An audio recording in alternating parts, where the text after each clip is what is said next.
জীবনে সুমঙ্গল মাঙ্গলিক পরম ভাগবতীয় ভক্তিযজ্ঞের দ্বিতীয় দিবসীয় যে পরম আয়োজন, আজ তার বিশ্রাম দিবস। এই বিশ্রাম দিবসীয় হরিকথা শুভারম্ভে প্রারম্ভে অস্মাদীয় পরমারাধ্য জীবন ধন জীবন সর্বস্ব প্রাতঃস্মরণীয় পরম বন্দনীয় শ্রী শিল গুরু মহারাজের রাতুল আতুল পাবন পদারবিন্দে পরার্ধ কোটি দণ্ডবত প্রণতি। পূর্বে ব্যাসাসন অলঙ্কৃত করে পরম ভাগবতীয় অমৃত সুধা শ্রী ভগবানের মাধুর্যময় নামরূপ লীলা গুণগাথা যিনি আস্বাদন দানে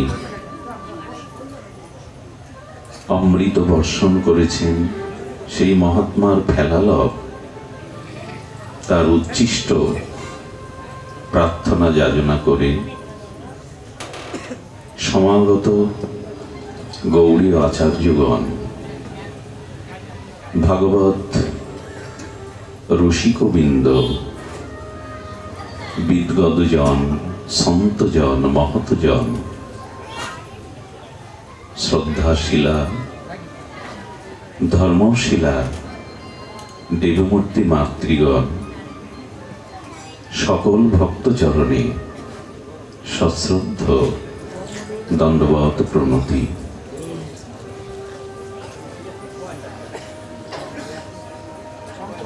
অসামহ চরণ রেণু যুষমহং সাং বৃন্দাবনে কিমপি গৌণলতা ঔষধিনম।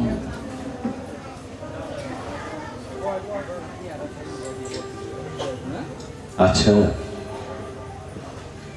শ্রীধাম বৃন্দাবন যুগল ভজন ধন মোহে করালো উপদেশ। মধুর বৃন্দা বিপিন মাধুরী প্রবেশ চাতুরী সার। এই যে অপ্রাকৃত মধুময় শ্রীধাম বৃন্দাবনে যুগল ভজনের যে রতি এবং মতি, এটি আমাদের জীবনের পরম চরম লক্ষ্য হওয়া উচিত। আচ্ছা, ভজন কাকে বলে? ভজন কাকে বলে? ধ্যান দিন, আমরা হরিকথা, হরিনাম, নববিধা ভক্তি, সাধন ভক্তি, এই যে যাজন করছি, তো ভজন কাকে বলে? শ্রবণ কীর্তন স্মরণ মনন বন্দন অষ্টম দাস্য সাক্ষ্য আত্মনিবেদন, এই নববিধা ভক্তি যেটা সাধন ভক্তি, যা আমরা ভজন বলি। ভজন আসলে কি? ধ্যান দিন,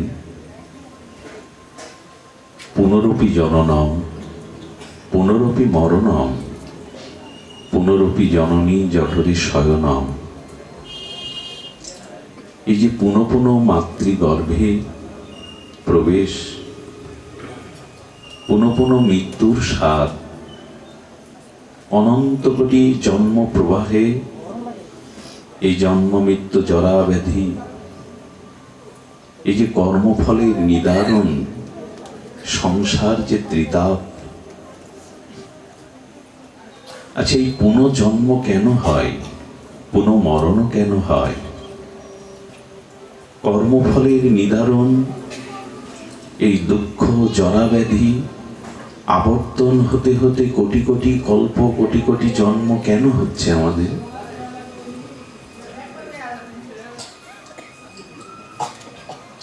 এই যে কারণটা অন্বেষণ করার নামই হলো এই পুনঃ পুনঃ জন্ম মৃত্যু জরাব্যাধি কাল কবলিত চক্র থেকে চিরদিনের মতো নিষ্কৃতি পাওয়ার সন্ধানের নামই হলো ভজন। আর আসতে চায় না, আর মৃত্যুর কালের স্বাদ নিতে চায় না। এই অনিত্য কাল কবলিত দুঃখ সংসারে পুনঃ পুনঃ জন্ম মৃত্যু কর্মফলের এ যন্ত্রণা, এ জ্বালা আর চাই না। এই জন্ম মৃত্যু জরাব্যাধি থেকে চিরদিনের পরাশান্তি, পরম কল্যাণ, এটি প্রাপ্তির যে অন্বেষণ, খোঁজ করা, এর নাম ভজন। আসুন, ভজন হতে হবে প্রীতিপূর্বক, শুধু নিয়ম বা যান্ত্রিক ভজন নয়। ভজন হতে হবে প্রীতির সহিত, ব্যাকুলতার সহিত, উৎকণ্ঠার সহিত। আমরা যতটুকু সময় শ্রী ভগবানের নাম রূপ লীলা কথা, তার অনন্ত মহিমা মাধুর্য শ্রবণ কীর্তন করব, তাতে যেন প্রীতি থাকে, উৎকণ্ঠা থাকে, ব্যাকুলতা থাকে। এটি নিবেদন, একান্ত নিবেদন। মন চাইছে, প্রাণের ব্যাকুলতা চাইছে যে আমরা একটু উদ্ধব মহারাজকে ব্রজে নিয়ে চলি। উদ্ধব মহারাজ, তাকে আমরা একটু ব্রজে নিয়ে যাব। শ্রী গোবিন্দ দ্বারকাধীশ একান্তে অশ্রু বর্ষণ করছিলেন। প্রিয় উদ্ধব যবে এলেন, উদ্ধবের দুটি হস্ত গোবিন্দ করকমলে নিয়ে ঝরো ঝরো অশ্রু বরিশনে তিনি উদ্ধবকে বলছেন, উদ্ধব, গচ্ছোদ্ধব ব্রজ সৌমং পিত্রাণ প্রীতিমা বহ। গচ্ছ উদ্ধব ব্রজ সৌমং, উদ্ধব ব্রজে যাও, গচ্ছ গমন করো। করে কি করবে? গোপীনাং মদীয় গাধীং মৎ সন্দেশ বিমর্শয়। উদ্ধব ব্রজে গমন করে আমার পিতা মা যশোদা, তাদের খোঁজ নিয়ে সান্ত্বনা দাও। আর গৃহীত গোপীনাং মদীয় গাধীং, ব্রজসুন্দরী গোপীগণ, শ্রীমতীর বিষভানুনন্দিনী প্রেমময়ী রাধারানী, তাদেরকে সান্ত্বনা দিয়ে এসো। উদ্ধবকে গোবিন্দ বলছেন, একটু পরিচয় নেওয়া উচিত। এই উদ্ধব মহারাজ কে? কাকে পাঠাচ্ছেন গোবিন্দ? গতদিন পাঠে উল্লেখ করেছিলাম, আমাদের এই সংসার জীবনে, মনুষ্য জীবনে এমন একজনকে চাই, যাকে মনের সংবেদনশীল সমস্ত গোপন দুঃখ, ব্যথার ভার শত উৎসাহিত করে বলা যায়। মনের সংবেদনশীল সেই গোপন দুঃখ, যা পাথর সম বুকে চেপে বসে থাকে, ডুবরে ডুবরে ক্রন্দনে অশ্রু হয়ে ঝরে পড়ে, এমন মনের সংবেদনশীল গোপন কথা বলবার মতো একটি পাত্র চায়। যারা পেয়েছে তারা ভাগ্যবান, যারা পায়নি তাদের বড় দুর্ভাগ্য। দুঃখটা তাদের সারা জীবন এই বুকে জমাট বাঁধতে বাঁধতে এই দুঃখময় সংসারে ভাসমান হয়ে চলে যায়। দুঃখটা কাউকে ভাগ দিতে পারে না। গোবিন্দ উদ্ধবকে বেছে নিয়েছেন। কে উদ্ধব? ব্রিজিনাং প্রবার মন্ত্রী কৃষ্ণস্য দ্বৈত সখা। এই ব্রিঞ্চি বংশীয়দের মধ্যে একজন বিশিষ্ট পুরুষ হলেন উদ্ধব, এবং এই অনন্ত ব্রহ্মাণ্ডের মধ্যে জ্ঞানী রূপে বৃহস্পতিকেই গণ্য করা হয়। দেবতাদের গুরু বৃহস্পতিকে এই জ্ঞানীদের মধ্যে অগ্রগণ্য মনে করা হয়। মনে করা নয়, বৃহস্পতি অগ্রগণ্যই, জ্ঞানীদের মধ্যে অগ্রগণ্য। এই বৃহস্পতির শিষ্যই হলেন স্বয়ং উদ্ধব। এই যেন পরম বিদ্বান, পরম জ্ঞানী।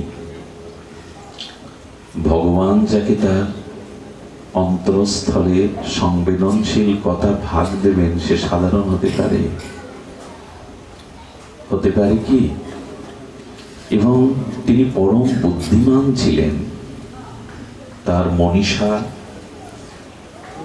পরম বুদ্ধিমান তিনি, এবং তিনি শ্রীকৃষ্ণের বাল্য অত্যন্ত সুহৃদ প্রিয়। শিশুকাল থেকেই তিনি শ্রীকৃষ্ণের অত্যন্ত প্রিয় বন্ধু। একটা কথা বলি, আমরা ভগবানের দাস হতে চাই। কৃষ্ণ দাস, রাধা দাসী, নিতাই দাস, শ্রীগুরু চরণ দাস। কিন্তু ভগবান বললেন, আমি সবাইকে শরীর বন্ধু করতে চাই। কারণ দাসের সাথে সংকোচ, দাসের সম্বন্ধের মধ্যে সংকোচ থাকে, মর্যাদার ভয় থাকে। থাকে কি না? যিনি আপনার চরণের দাস, তার সামনে আপনি সবকিছু বলতে পারবেন, করতে পারবেন? একটু সংকোচ থাকে, মর্যাদার বিষয় থাকে। গোবিন্দ বললেন, সকলে আমার দাস হতে চায়, কিন্তু আমার কাছে যে আসে আমি তাকে বন্ধু করে নিতে চাই, আপন করে নিতে চাই, বন্ধু করতে চাই। লক্ষ্য করুন,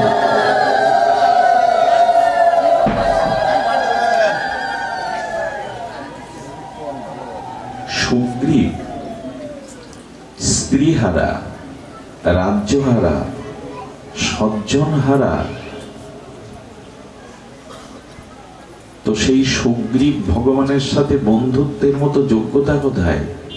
যে রাজ্যহারা, স্ত্রীহাতা, হতভাগ্য, চির বঞ্চনার শিকার রঘুপতি রাঘবেন্দ্র মর্যাদা পুরুষোত্তম রাম তার বন্ধু হবেন? কিন্তু রাঘবেন্দ্র সরকার রাম সুগ্রীবকে সব বঞ্চনার পরেও তাকে বন্ধু করে নিলেন, দাস করলেন না। আচ্ছা, বিভীষণ শত্রুর ভ্রাতা, যুদ্ধের আগের নিশীতে রাত 12টায় এসেছেন। আগামীকাল লঙ্কার যুদ্ধের পূর্বের রাত্র দ্বীপ্রহরে বিভীষণ এসেছেন, পরম শত্রু রাবণের ভ্রাতা। রাজনৈতিক বিশ্লেষক যারা, তারা বলছেন জাম্ববান সুগ্রীব শত্রুর ভাইকে এই সময় আশ্রয় দেওয়া উচিত নয়। আর এই মধ্যরাত্রে রাবণের পদাঘাতকে, আর বিভীষণ মধ্যরাত্রে সাগর এপারে রামচন্দ্রের কাছে এসেছিলেন আশ্রয় নেওয়ার জন্য। কিন্তু বিভীষণকেও শুধু বন্ধু করলেন না, রাজ তিলক দিয়ে সেই দিনই তিনি লঙ্কার রাজা রূপে স্বীকৃতি দিয়ে দিলেন। ভগবান কাউকে নিজের দাস করে রাখতে চান না। আচ্ছা, গুহা চণ্ডাল কি নামটি বললাম? চণ্ডাল। তো উচ্চ কুলে, উচ্চ বিদ্যা, উচ্চ সুকৃতি কিছুই নাই। সেই গুহাক চণ্ডালকেই গোবিন্দ মিতা করে নিলেন, বন্ধু করে নিলেন। কি সংকেত দিচ্ছে জানেন? আচ্ছা, সুধামা বিপ্র, তার মলিন বস্ত্র গিট দেওয়া, কাপড়টা ছিঁড়ে গেছে, ৮-১০ জায়গায় গিট দেওয়া, গায়ে ধুলা মাখা, পায়ে পাদুকা নেই। দ্বারকাধীশ গোবিন্দ রুক্মিণীর শুকসজ্জা ছেড়ে এসে জড়িয়ে ধরলেন সুধামাকে, বন্ধু করে নিলেন। কোন মহাজন চাই না তার আশ্রিত কর্মচারী তার থেকে বড় হোক, কিন্তু ভগবান চান আমার কাছে যারা আসে আমি তাদের হৃদয়ের বান্ধব শুধু করব না, আমি তাদের আমার মুকুট মণি করে রাখবো। ভক্ত মেরা মুকুট মণি। ভগবান বললেন আমার কাছে যে আসে একবার দিও না, একবার, বারবার বললেও শোনে না। জয় রাধে। বলছেন, একটু উচ্চস্বরে বলাতে ক্ষমা করেন, শব্দগুলো হারিয়ে যায়, উলধ্বনি না দিলেও হবে। কি বলছেন? বলছেন ভগবান বলছেন আমার কাছে যারা আসে না, দাস হতে আসে, আমি তাদের গলে বুকে লাগিয়ে নিই বন্ধু করে। তারপরে কি করি জানো? ভক্ত মেরা মুকুট মণি, মেয়ে ভক্ত কা দাস হো। আমি আমার ভক্তকে মাথার মুকুট মনে করে আমি তার চরণে দাস হয়ে যাই, আমি ভগবান তার দাস হয়ে যাই। সেই ভগবানের কাছে যাওয়ার আমাদের চিত্তে আকাঙ্ক্ষা জাগে না। যাদেরকে আপন ভেবেছি, যাদেরকে দেহ মন সুখ সব দিয়েছি, তারা আমার কেউ আপন হতে পারেনি, আমিও পারিনি। কিন্তু যার কাছে দাস হয়ে গেলেও বুকে টেনে নেয়, মাথার মুকুট মণি করে নিজে দাস হয়, তার কাছে যেতে বড় ভুল হয়ে যায় আমাদের। তার কাছে যেতে খুব ভুল হয়। এই জন্য সব চরিত্রে দেখবেন গোবিন্দ সবাইকে বান্ধব করে নিচ্ছেন, বন্ধু করে নিচ্ছেন, দাস নয়। এমন দয়ালু, এমন কৃতজ্ঞ, এমন ভক্তবৎসল, এমন সমাপ্ত ভগবানের কাছে গেলাম না। উদ্ধবের পরিচয় দিচ্ছিলাম, প্রিয় বন্ধু। এবং তিনি মন্ত্রী ছিলেন, দ্বারকার তিনি বড় মন্ত্রী ছিলেন। বুদ্ধি সত্তম, বৃহস্পতির শিষ্য, গোবিন্দের প্রিয় বাল্য বন্ধু। এবং আরেকটি কথা বলা যায়, উদ্ধব ছিলেন গোবিন্দের অনুচর। শব্দটা কি বললাম? অনুচর মানে যিনি পিছনে পিছনে চড়ে বেড়ান। উদ্ধব সর্বদা কার পিছনে চড়ে বেড়ান? গোবিন্দের পিছনে, আর কারো পিছনে নয়। এই অনুচর শব্দের আরেকটি অর্থ আছে, দেখবেন, যে যাকে ভালোবাসে, যে যার প্রিয়, সে তার সবকিছুকে অনুকরণ করে করার চেষ্টা করে। অনুচর মানে সে যেমন ভাবে চলে বলে, তার স্বভাব, ওইগুলো সে গ্রহণ করতে চেষ্টা করে। মাঝে মাঝে দেখবেন কোনো সমর্থ সদ্গুরুদেবের শিষ্যের মধ্যে সেই গুরুদেবের মধ্যে চেহারা, স্বভাব, ভাব, ভঙ্গি, কণ্ঠ এগুলি চলে আসে। কেন আসে জানেন? যাকে খুব হৃদয় থেকে ভালোবাসা যায়, যাকে খুব গভীরে গিয়ে ভালোবাসা যায়, তার রূপ, তার স্বভাব সবকিছু নিজের মধ্যে সংক্রামিত হয়। যে পাশে শিশুরা খেলছে, ওদের একটু যদি থামানো যায়।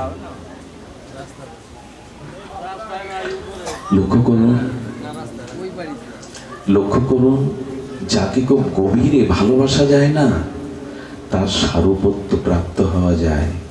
অনেক সাধককে দেখেছি গৌরহরির নিতাই চাঁদের চিন্তা করতে করতে, স্মরণ মনন করতে করতে কালো গায়ের রং শ্যাম বর্ণ হয়ে গেছে, গৌর বর্ণ হয়ে গেছে, রং উঠে যায়। কাউকে ভালোবেসে দেখুন, তবে সে ভালোবাসাটা নিষ্কপট হতে হবে, চাওয়া পাওয়ার ভালোবাসা না। গভীর করে হৃদয়ে কাউকে জায়গা দিন, দেখবেন তার স্বভাব, তার হাবভাবগুলো আপনার মধ্যে প্রকাশ হচ্ছে। অনুচর মানে গোবিন্দের যা কিছু স্বভাব ভাব উদ্ধবের মধ্যে প্রকাশ হতো। এই জন্য উদ্ধবকে দূর থেকে কেউ দেখলে বাসুদেব কৃষ্ণ মনে করেই সবাই ভুল করত, মাঝে মাঝে ভুল করত। এরকম প্রাণের মানুষকেই তো মনের কথা বলা যায়। এই সংসারে দুঃখের কথা, খুব ব্যথার কথা সবাইকে বলবেন না, বলতে নেই। এরকম একজন মানুষ চাইতে হয় ভগবানের কাছে। ভগবান পেয়েছিলেন, উদ্ধবও পেয়েছিলেন। তো আজ উদ্ধবকে গোবিন্দ পাঠাচ্ছেন, গচ্ছ উদ্ধব ব্রজম সৌম বৃত্তান পিতিমা বহ। যা উদ্ধব, দোকানা হস্ত নিজের করপল্লবে রেখে ঝড়ো ঝড়ো অশ্রু বরিশনে সেই ব্রজের কথা মনে করে ব্রজেন্দ্র নন্দনের আজ ব্রজ জীবনে বলছেন, যাও আমার পিতামাতার খোঁজ নিয়ে আসো।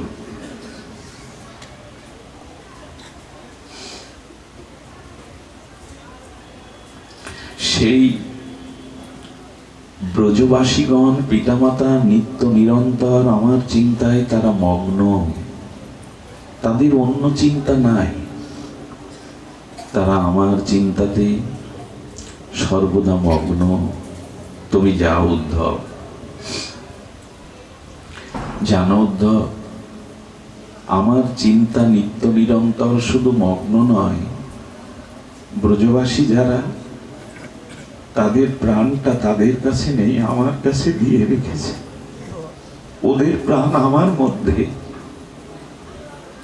এসব কথা আমার মতো মালিশজীব বর্ণনার যোগ্য নয়। সেই সাধনা, সে অনুভূতি নাই যে আপনাদের হৃদয়ে এই ভাবটা প্রকাশ করব। তবু শ্রদ্ধালু যারা এসেছেন, একটু শ্রদ্ধা দিয়ে, ব্যাকুলতা দিয়ে শব্দগুলো কর্ণে নিলেই উপলব্ধি আপনিই আসবে। এই অক্ষর তো অক্ষর নয়, সাক্ষাৎ ভগবান, সাক্ষাৎ অভিন্ন ভগবৎ স্বরূপ। ভাগবতের অক্ষর হলো স্বয়ং ভগবান, রস বা অক্ষর রূপ ব্রহ্ম। এটি কর্ণে গেলেই ক্রিয়া করবে। তো বলছেন, ব্রজবাসীদের আমি প্রাণ, তাদের প্রাণটা তাদের কাছে নাই। এই জন্য দেখুন, দশরথ চক্রবর্তী, অযোধ্যা নিপতি দশরথ যখন শুনলেন সুমন্তের কাছে, সারথীর কাছে রাম ফিরবে না, 14 বছর পিতৃসত্য বনবাস পালন করে তবে ফিরবে, এ কথা শুনেই 6 বার রাম রাম রাম রাম রাম রাম বলতে বলতে দেহ ত্যাগ করলেন। আচ্ছা, রঘুবেন্দ্র মর্যাদা পুরুষোত্তম রামচন্দ্রের পিতা 14 বছর রামের শোকে প্রাণ ত্যাগ করলেন, আর কৃষ্ণ ব্রজ থেকে দ্বারকা মথুরাতে কত বছর ছিলেন? কথা বলুন, 100 বছর। 14 বছর তো দেখতে, ত্রেতা যুগে আরো আয়ু বেশি, 14 বছর তো দেখতে দেখতেই কেটে যেত চোখের পলকে। আর কৃষ্ণ তো 100 বছর ব্রজ ছাড়া ছিলেন। বসুদেব মরেনি কেন? নন্দ বাবা মরেনি কেন?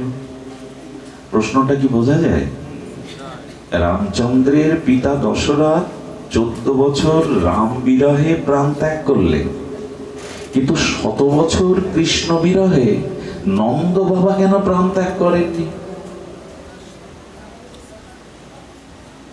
কেন করেননি জানেন? ব্রজের ভাব কিছু বিচিত্র, আলাদা, কোথাও মিলে না। ব্রজের ভাব এটা মিলে না। নন্দ বাবার প্রাণটা যায়নি কেন জানেন?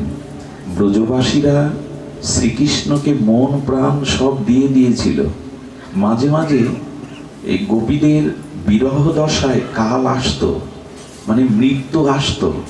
মৃত্যু এসে ব্রজবাসীদের দেহে প্রবেশ করত, করে দেখত আমি যা নিতে এসেছি সেই প্রাণ তো এখানে নাই, সেই প্রাণটা গোবিন্দের চরণে রাখা আছে।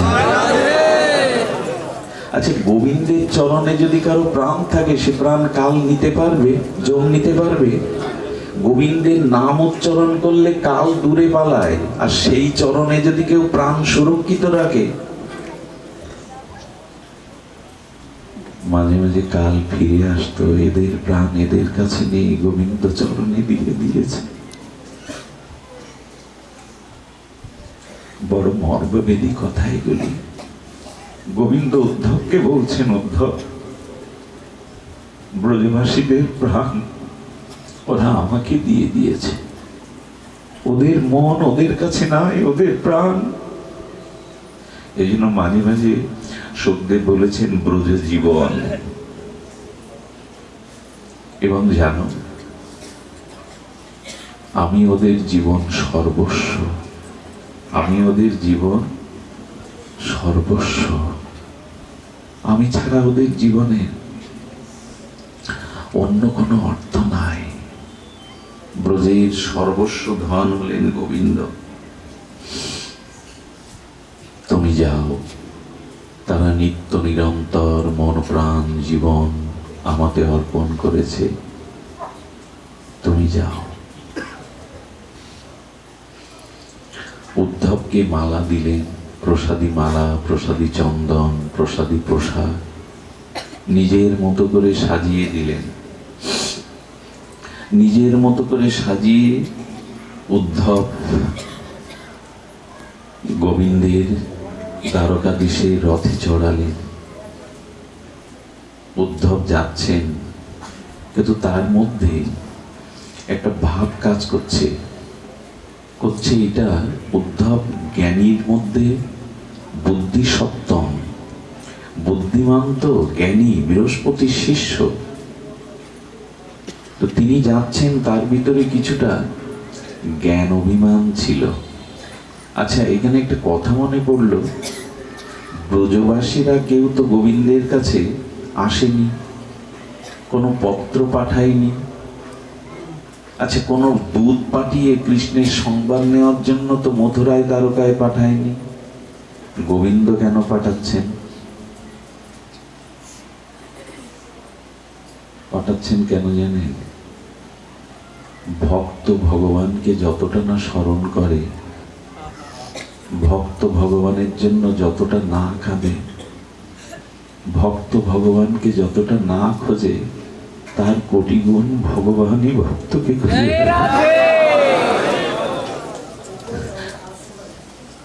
আমরা তাকে খুঁজতে পারি না, তিনি খুঁজতে আসেন।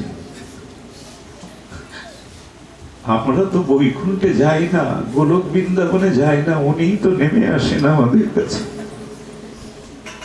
শুনে রাখো, একজন জীব, একজন মানুষ যতদিন জগতে থাকবে, তাকে পাওয়ার জন্য গোবিন্দের চোখে জল থাকবে। ও কবে আমার হবে? ও তো আমারই। একজন প্রাণী যতদিন জগতে থাকবে, গোবিন্দ তার জন্য তাকে বারবার আসতে হবে, তাকে নিজের করার জন্য। কত বড় করুণাধার ভগবান! জীবের জন্য কাঁদেন, জীব কবে আমার হবে। এই জন্ম মৃত্যু জরা ব্যাধি থেকে কবে সে চিরদিনের মতো নিষ্কৃত হয়ে আমার হবে। ও তো আমারই। মামই বংশ জীবলোক জীবভূতা সনাতন। কবে সে আমার হবে। বৃহৎ ভগবতামৃতে সনাতন গোস্বামী পাদ তিনি উল্লেখ করেছেন, গোপকুমারকে দিয়ে, গোপকুমার যখন বৈকুণ্ঠে গেল না, নারায়ণ উঠে জড়িয়ে ধরেছে, গোপকুমার তোমাকে পাওয়ার জন্য আমি কত কাঁদতাম, কবে তুমি আমার হবে, কবে তুমি আমার। একটা জীবের জন্য ভগবানের এমন ব্যাকুলতা। কোটি কোটি পিপিলিকার মধ্যে একটা পিপিলিকা মরে গেলে কি ক্ষতি হয় পিপিলিকা জাতি?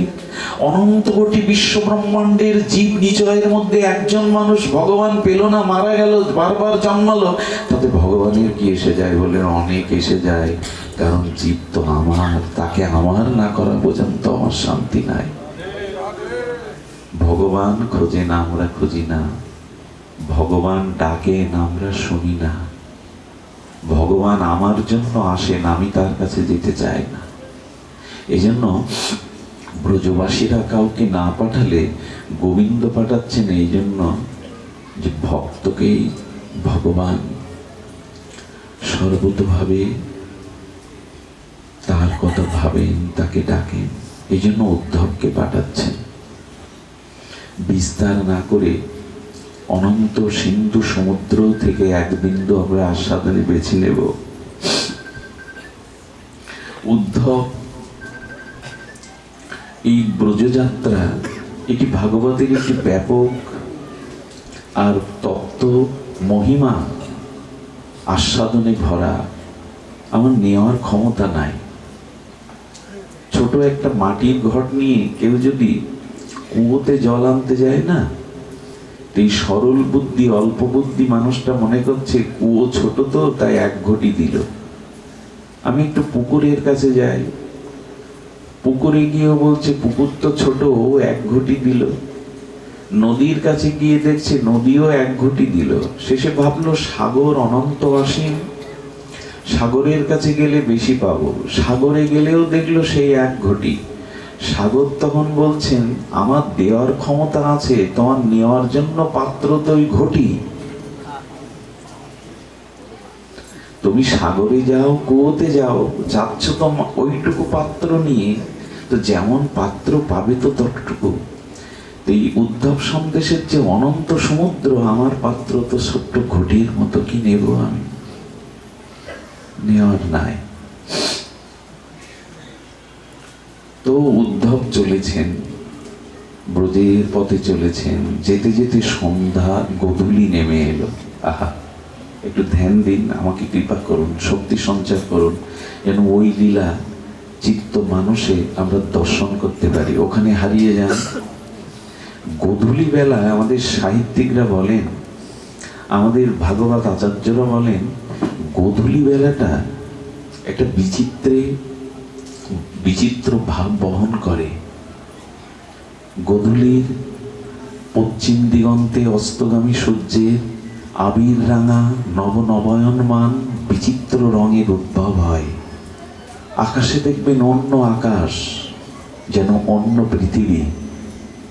এই সন্ধ্যার সময়, এই গোধূলি বেলায় উদ্ধব ব্রজে প্রবেশ করবে। তার প্রবেশের পূর্বে বর্ণনা দিচ্ছেন যে উদ্ধব ব্রজে প্রবেশের পূর্বে দেখছেন একটা বিরহের আবহ সঙ্গীত।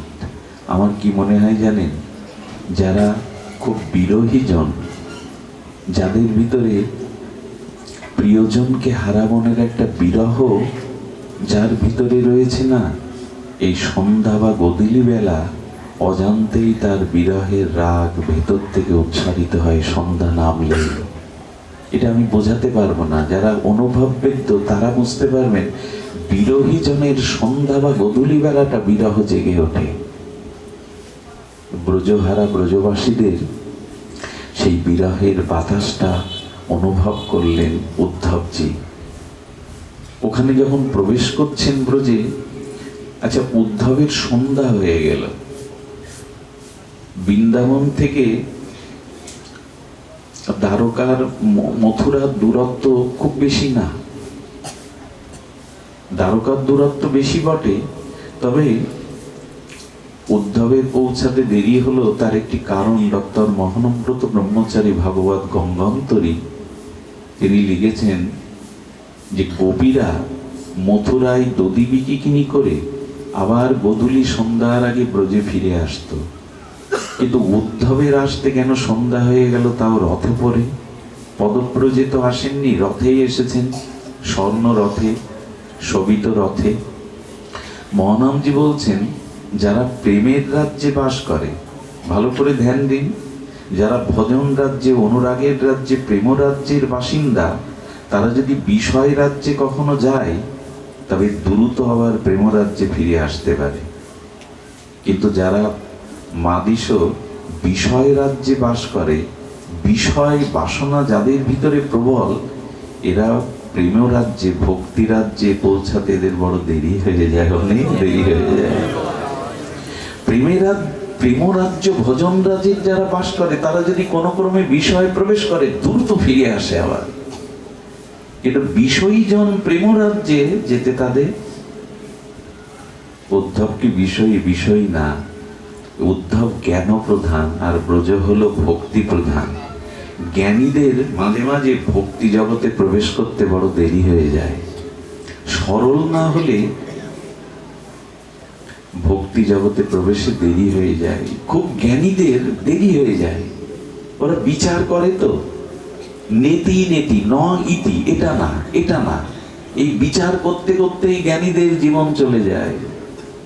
কিন্তু সরল যারা, বিশ্বাসী যারা, নিষ্কপট যারা, এই সরলরাই ভক্তি রাজ্যে খুব দ্রুত প্রবেশ করতে পারে।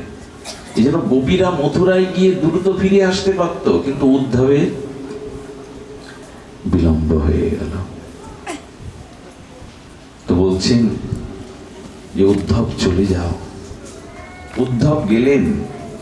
উদ্ধব যেতে যেতে দেখলেন গাবি দহনের ঘর ঘর শব্দ, কেউ বা বৈদিক স্মার্ত শ্রৌত কর্ম নিয়ে ব্যস্ত, কেউ বা বৈদিক মন্ত্রোচ্চারণ করছে, কেউ বা হোমাগ্নিতে ঘৃতাহতি দিয়ে বৈদিক মন্ত্রোচ্চারণ করছে, কেউ বা কৃষ্ণ গুণগানে ব্রজের নির্মল আকাশ বাতাসকে মুখরিত করছে। গাভীগুলো গোধূলির খুরের উত্থিত ধুলিতে ব্রজের সমস্ত আকাশ বাতাসকে একটা অন্যরকম শোভিত করছে। এমনি এক সন্ধিক্ষণে গোধূলি লগ্নে উদ্ধব প্রবেশ করছে ব্রজে। আমি প্রথমেই বলবো, উদ্ধব যখন ব্রজে প্রবেশ করছে তখন ব্রজের সীমান্তে কৃষ্ণের সখাগণ প্রতিদিন গোষ্ঠে এসে আর গোচারণ ভূমিতে এসে মথুরার দিকে তাকিয়ে থাকতো। মথুরার দিকে তাকিয়ে থাকতো কেন জানেন? তাকিয়ে থাকতো, ও বলেছে কাল আসবো, পরশু আসবো, আজ মনে হয় সেই পরশু আজ আসবে। মধুমঙ্গল, তনসুখা, ধনসুখা, মনসুখা সব কৃষ্ণের সখাদের নাম। ওরা মথুরার দিকে চাতকের মতো চেয়েছে, বলতে আজ মনে হয় পরশু। ও বলে গিয়েছিল পরশু আসবে, আজ মনে হয় আসবে। ওরা সপচিত নয়নে মাঝে মাঝে কি বলতো জানে? মাঝে মাঝে সুদামা বলতো। সুদামা বলতো কাকে? সব থেকে বুদ্ধিমান গোবিন্দের বান্ধব ছিল মধুমঙ্গল শাখা, ব্রাহ্মণ তো। মধুমঙ্গল, আজ আমাদের কানাইয়া আসবে। কেন তুই মনে করছিস কানাই আসবে? বলে দেখ আমার ডান অঙ্গ লাফাচ্ছে, ডান চোখ লাফাচ্ছে। মধুমঙ্গল মনে মনে বলছে না, আর ডান চোখ আর ডান হাত। কতদিন কত বছর চলে গেল, তবে বলছেন দেখ আমি বলছি আজ কানাইয়া আসবে না, মন বলছে আসুক, আসবে, কিন্তু বাইরে বলছে কানাইয়া ওরে আজকে যদি আসে না আমি গলার মালা খুলে দেব তোকে। এই ওরা আলাপন করছে। হঠাৎ দেখতে পেল স্বর্ণ নির্মিত উজ্জ্বল রথ আসছে পদ্মার মধ্যে, রথের পদ্মার মধ্যে। আরে মধুমঙ্গল, ওই দেখ আমার ডান চোখ ডান হস্ত লাভানো সার্থক হয়েছে, ওই তো আমাদের কানাইয়া আসছে, ওই সেই রথ। ওরা উজ্জীবিত হয়ে গেছে, যেন মরা প্রাণে প্রাণের সঞ্চয় হয়েছে মরা দেহে। যেমন বর্ষাকালে শুকনো নদীর জলে জলস্রোত প্রবেশ করে স্ফীত হয়, ওদের চিত্তে আশা জেগেছে, ওই আসছে আমাদের কানাইয়া আসছে। যত রথ তাদের কাছে আসছে তত ওদের আশা সঞ্চার হচ্ছে, ওই বুঝি এলো। মধুমঙ্গল তখন বলছে শোন, আমরা কেউ রথের কাছে যাব না, রথ আমাদের কাছে আসবে, আমরা কৃষ্ণের মুখ না দেখে অন্যদিকে অভিমান করে ফিরে থাকবো, যাতে আমাদের অভিমান ভাঙায়।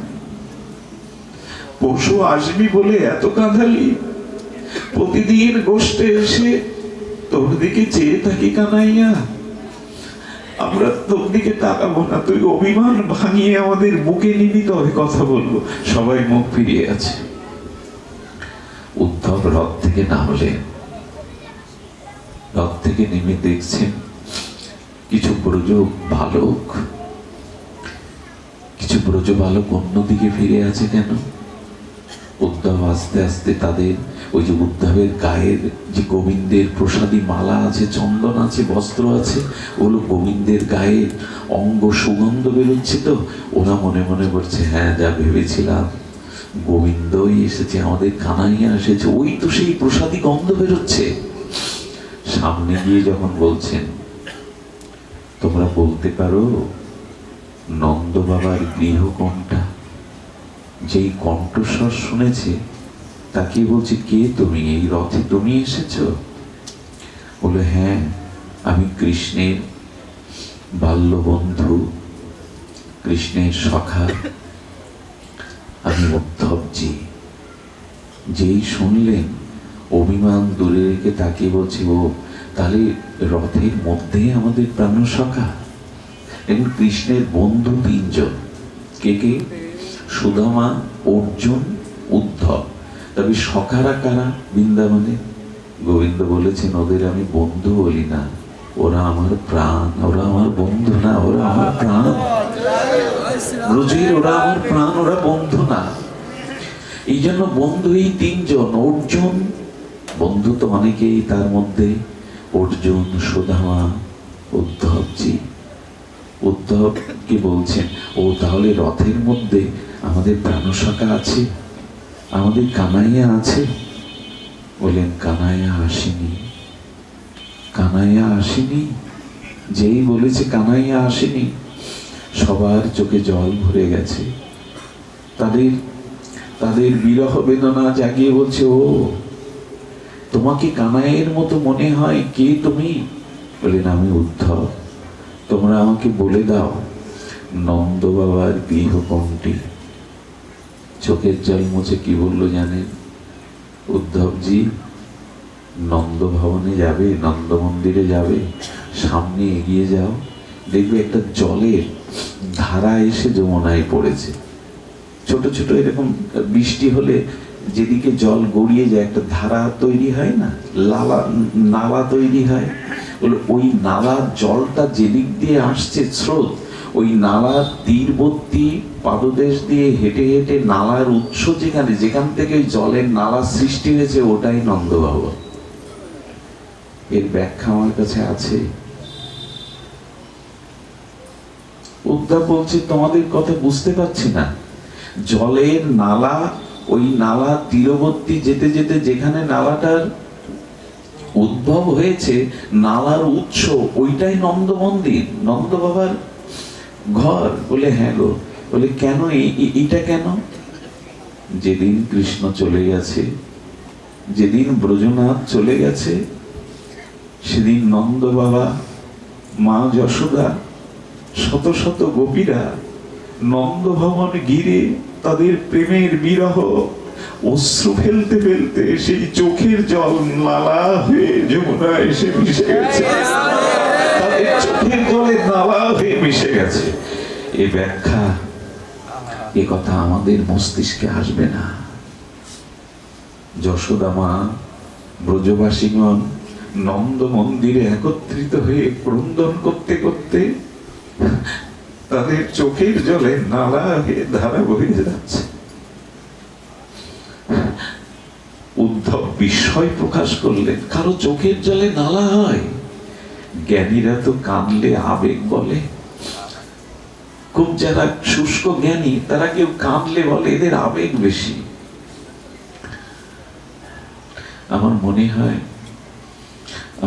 হয় উদ্ধব এ কথাটা ঠিক রহস্য ভেদ করতে পারলেন না। চোখের জলে নালা তো হয় গো, মিথ্যা সংবাদ নয়। মহাপ্রভু যখন গম্ভীরায় লীলাচলে, মহাপ্রভু যখন গম্ভীরায়, মহাপ্রভু যেখানে মাথুর বিরহে কাঁদতেন না, মাথুর বিরহে শেষ দাদার বছর কাঁদতেন, মহাপ্রভুর চোখের জলে না ওভাবে একটা নালা, খাল তৈরি হয়ে গেছিল লীলাচলে গম্ভীরায়। এটা মিথ্যা সংবাদ নয়। জলযন্ত্র পিস্কারির মতো কাঁদতেন মহাপ্রভু। সুধীজন, উদ্ধব সেই জলের স্রোতধারা তীরবর্তী যেতে যেতে যেখানে উৎসব সেই নন্দ মন্দিরে উপস্থিত হলেন। আমাদের কিছুটা শুরু হচ্ছে এবার, মানে কি উদ্ধব সংবাদের এই মহান আর অনুভববেদ্য সেই স্মৃতিগুলো যদি আপনারা করুণা করেন, কৃপা করেন, আশীর্বাদ করেন, শুভদৃষ্টি দেন, হয়তো ভাগবত স্বপ্রকাশ ধর্মী প্রকাশ হয়ে হয়তো আস্বাদন দিতে পারে। উদ্ধব নন্দ মন্দিরের দুয়ারে যখন উপস্থিত হলেন, তখন নন্দ বাবা দেখছেন কৃষ্ণের মতোই, আমার কানাইয়ের মতো কে যেন দুয়ারে এসেছে। তার অঙ্গগন্ধ, তার পোশাক পরিচ্ছেদের গন্ধ থেকে কানাইয়ের গন্ধ বেরোচ্ছে। নন্দ বাবা এগিয়ে এলেন। নন্দ বাবা এগিয়ে কি করছেন? নন্দ বাবা এগিয়ে তাকে সম্ভাষণ করলেন, আসুন আসুন। নন্দ মন্দিরে প্রবেশ করলেন। নন্দ মন্দিরে একটা কথা বলি, নন্দ মন্দিরে প্রবেশ করে প্রথমে বসালেন তাকে। বসানোর পরে এখানে এই কথাটা দুরকম ব্যাখ্যা এসেছে, টিকা এসেছে। কেউ বলে দাসের মধ্যে কেউ উদ্ধবের চরণ প্রক্ষালন করেছিলেন, আর কিছু কিছু টিকাকারগুলো উল্লেখ করেছেন নন্দ বাবা নিজেই উদ্ধবের পাদ প্রক্ষালন করেছিলেন। আমরা যদি ধরে নেই কৃষ্ণ কানাইয়া বলছেন আমার পিতামাতাকে সান্ত্বনা দিতে যাও, তাহলে উদ্ধব যদি কৃষ্ণের সখা হয়, তাহলে তো সখার পিতামাতাও তার কাছে পিতামাতা। তো উদ্ধব মহারাজ এত বড় জ্ঞানী হয়ে নন্দ বাবার হস্তে পাদ প্রক্ষালন করতে দিলেন, মেনে নিলেন। খুব মার্মিক একটা কথা আছে, ধ্যান দিয়ে শোনো। টিকাকারগণ বলছেন হ্যাঁ নিলেন। একটা কথা বলি, বাইরে থেকে যখন সাধু গুরুদেব বাড়ি আসবে, আমাদের একটা নিয়ম হলো কি, আমরা তাকে দাঁড় করিয়ে রাখি, দাঁড়ান। ওই যে সাজানো গোছানো রয়েছে, পাদস্খলনের জল, ফুলমালা, দাঁড়ান, এভাবে বলতে নেই। বাইরে থেকে কষ্ট করে যখন আসেন, প্রথম উচিত হলো দাঁড় করিয়ে না রাখা। আমরা দাঁড় করিয়ে 10 মিনিট থেকে ওইসব গুছিয়ে বরণ করতে আনি, এগুলো ঠিক না। প্রথমে কেউ এলে তাকে গৃহের মধ্যে আগে বসাতে হবে, এরপরে আপনি এই পাদ্য অর্ঘ্য ফুলমালা দিবেন, দাঁড় করিয়ে রাখবেন না। তার সুখ চান তো আপনি, তার সেবা চান তো আপনি।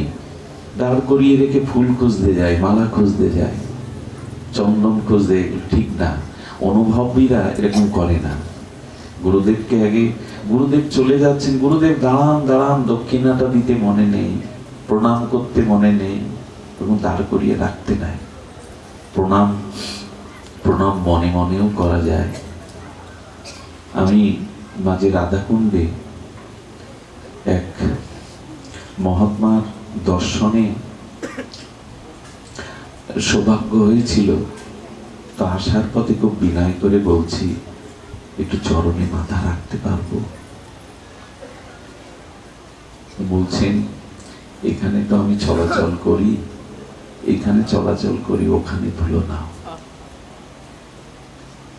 যে পথ দিয়ে সাধু চলে যায়, তার ধুলাটা নিলেও, তার ধুলাতে প্রণাম করলেও প্রণাম করা হয়।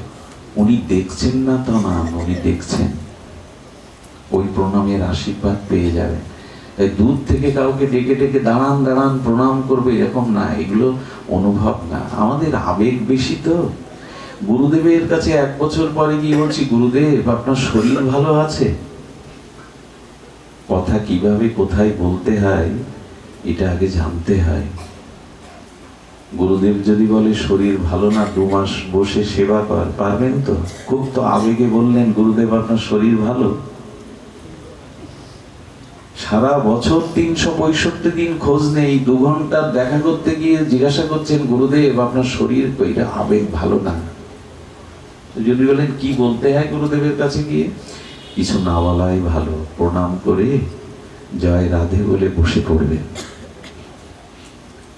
ওইখানে খুব সাংসারিক কথা, নিজের সুখ সুবিধার কথা তুলবেন না। ভরত চিত্রকূটে রামচন্দ্রকে আনতে যাচ্ছেন, ভরত সাধুদের মধ্যে সর্বশ্রেষ্ঠ শান্ত শিরোমণি ভরত যখন রথ নিয়ে যাচ্ছেন, সেনা নিয়ে যাচ্ছেন, আর ভরত আসছে, লক্ষ্মণ গাছের শাখার উপরে উঠে বলছেন, দা প্রভু রামচন্দ্রকে বলছেন, মনে হয় যুদ্ধ করতে, যুদ্ধ ঘোষণা করতে আসছে ভরত, বলুন এক বাণেই শেষ করে দিই। রাম ভগবান বলছেন, লক্ষ্মণ দেখো তো ভরত রথের উপরে চড়ে আসছে কিনা, হাতি ঘোড়া সেনা নিয়ে। বলছেন, না প্রভু, ভরত একা আসছে, রথ সেনারা পেছনে। আচ্ছা এবার দেখো তো ভরতের পায়ে পাদুকা আছে কিনা। বললেন, না প্রভু, ভরত একা আসছে, হাতি ঘোড়া পেছনে রেখে, পায়ে পাদুকা নেই, খালি পায়ে আসছে। রাম বললেন, আসতে দাও।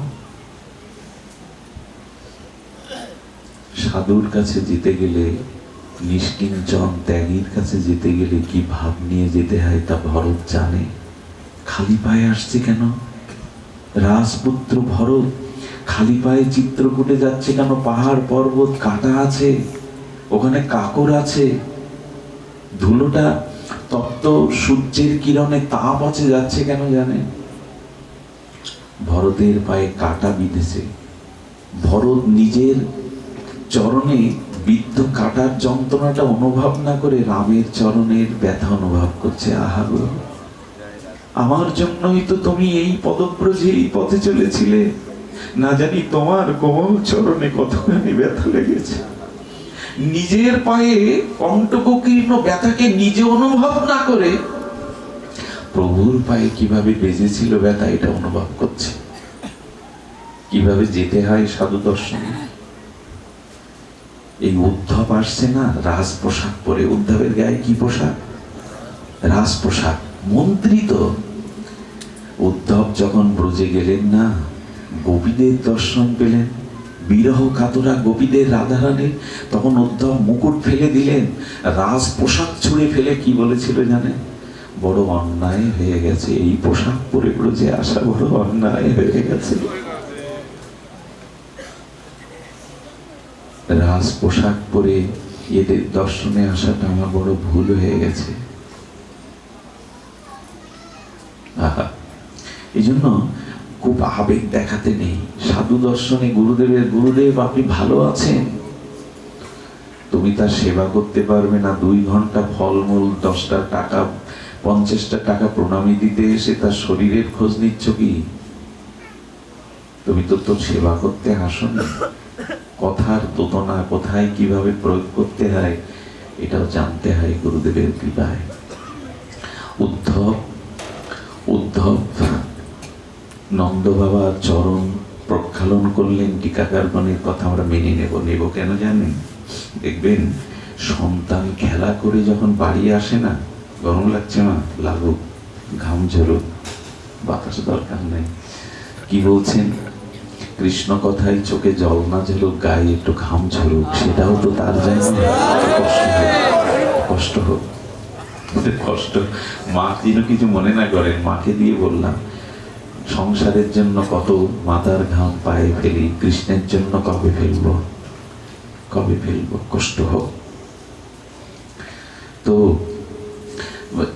সন্তান যখন খেলা শেষে বহুক্ষণ খেলা করে আসে, মা বাবা দেখবেন তার পাটা টিপে দেয় কিনা। চরণটা সেবা করলে না সুখ হয়। এই জন্য আচার্য যারা তাদের চরণ সেবা করে, উদ্ধবকে গোবিন্দ কৃষ্ণের মতোই নিজের সন্তান মনে করে এই চরণটা প্রক্ষালন করছে, একটু সুখ হয়। অতিথি যারা আসে তাদেরকে সুখ দেওয়াই তো আমাদের কাজ। আর একটা কথা বলি, চরণ সেবাটা করবে যারা আচার্য মহৎ পিতামাতা। চরণ সেবা করলে একটা বৈজ্ঞানিক সমীক্ষা কি বলছে জানেন? চামড়ারে কি বলে ইংরেজিতে? স্কিন। আমি তো মূর্খ। স্কিন টাচ করলে, টাচ বলে তো স্কিন মানে চামড়াকে যে যত স্পর্শ করে, যার স্পর্শ করে তার প্রতি তার অনুরাগ সঞ্চারিত হয়, তার প্রতি তার খুব অনুরাগ বাড়ে। এটা একটা দৃষ্টান্ত দেই। মেয়েদের প্রতি মা বাবার এত স্নেহ থাকে কেন জানেন? মেয়েদের প্রতি বাবা মা, প্রত্যেক বাবা মা বড় হলেও ও শিশু মনে করে। দেখবেন মেয়ে শ্বশুরালয় থেকে এসে মায়ের গলা জড়িয়ে ধরে, বড় হলেও ধরে, বাবার গলাও জড়িয়ে ধরে, ধরে কিনা? চর্ম স্কিনে স্পর্শ করার অনুভূতি মেয়েদের বেশি, কিন্তু ছেলে যত বড় হয় ওই কাজটা আর করতে পারে না। এই জন্য মেয়েদের প্রতি বাবা মায়ের স্নেহটা খুব গভীর হয়, ওই যে স্পর্শ করে। এটা বিজ্ঞান সমীক্ষা বলছে, আমাদের সমীক্ষা বলছে। এই জন্য আগেকার দিনে পিতামাতা আচার্যদের চরণ সেবা করতো। কিছু মনে নেবেন না, পুরোনো দিনে পুত্রবধূরা শাশুড়ির পা টিপে দিত। এই জন্য ওদের মধ্যে মা মেয়ের একটা সম্পর্ক আজ এটা নষ্ট হয়ে গেছে। এটা দাসিত্ব বলে, পা টিপতে এসছি। আগের দিনে এগুলো ছিল। এই জন্য তাদের মধ্যে মা মেয়ের চোখে জল বেড়ে যেত, যাও বৌমা, শুতে যাও মা। এটা মেয়ের মতো টান অনুভব করতো। চর্ম স্পর্শ যত করা যাবে ওখানে স্নেহ বর্ধিত হবে। এই জন্য শ্রী গুরুদেবের সাধুদের চরণ সেবা করতে হয়। আর সাধুরা তো পদব্রজেই চলে। কষ্ট, যাদের খুব ক্লেশ হয়, কষ্ট হয়, ওদের চরণটা একটু সেবা করলে সুখ হয়। তো নন্দ বাবা আজকে উদ্ধবের চরণ প্রক্ষালন করলেন, সন্তান মনে করেই করলেন, ভুল ব্যাখ্যা করবেন না। উদ্ধব এত জ্ঞানী হয়েও চরণ সেবা নিলেন।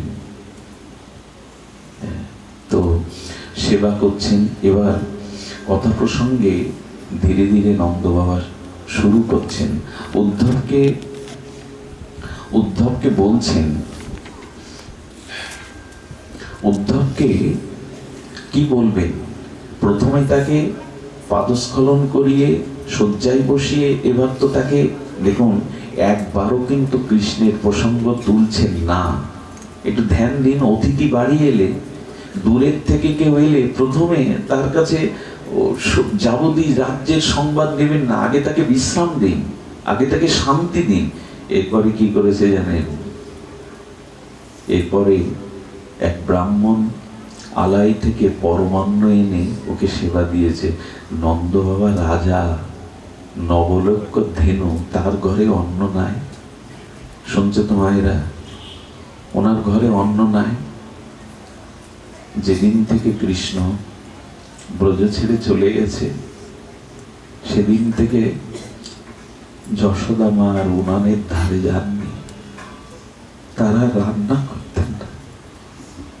উদ্ধব দেখেছিলেন যশোমতীর রন্ধনশালার উনানে মাকড়সার জাল পড়ে গেছে।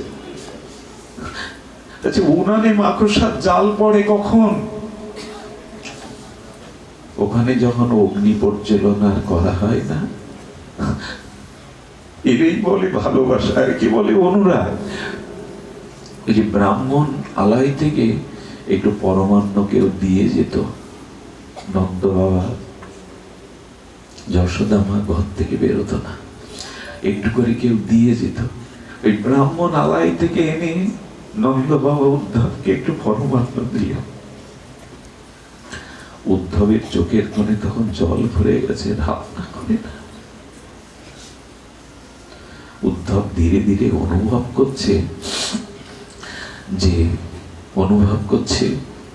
এদের কৃষ্ণ প্রীতি কোথায়, এদের কৃষ্ণ প্রীতির গভীরতা।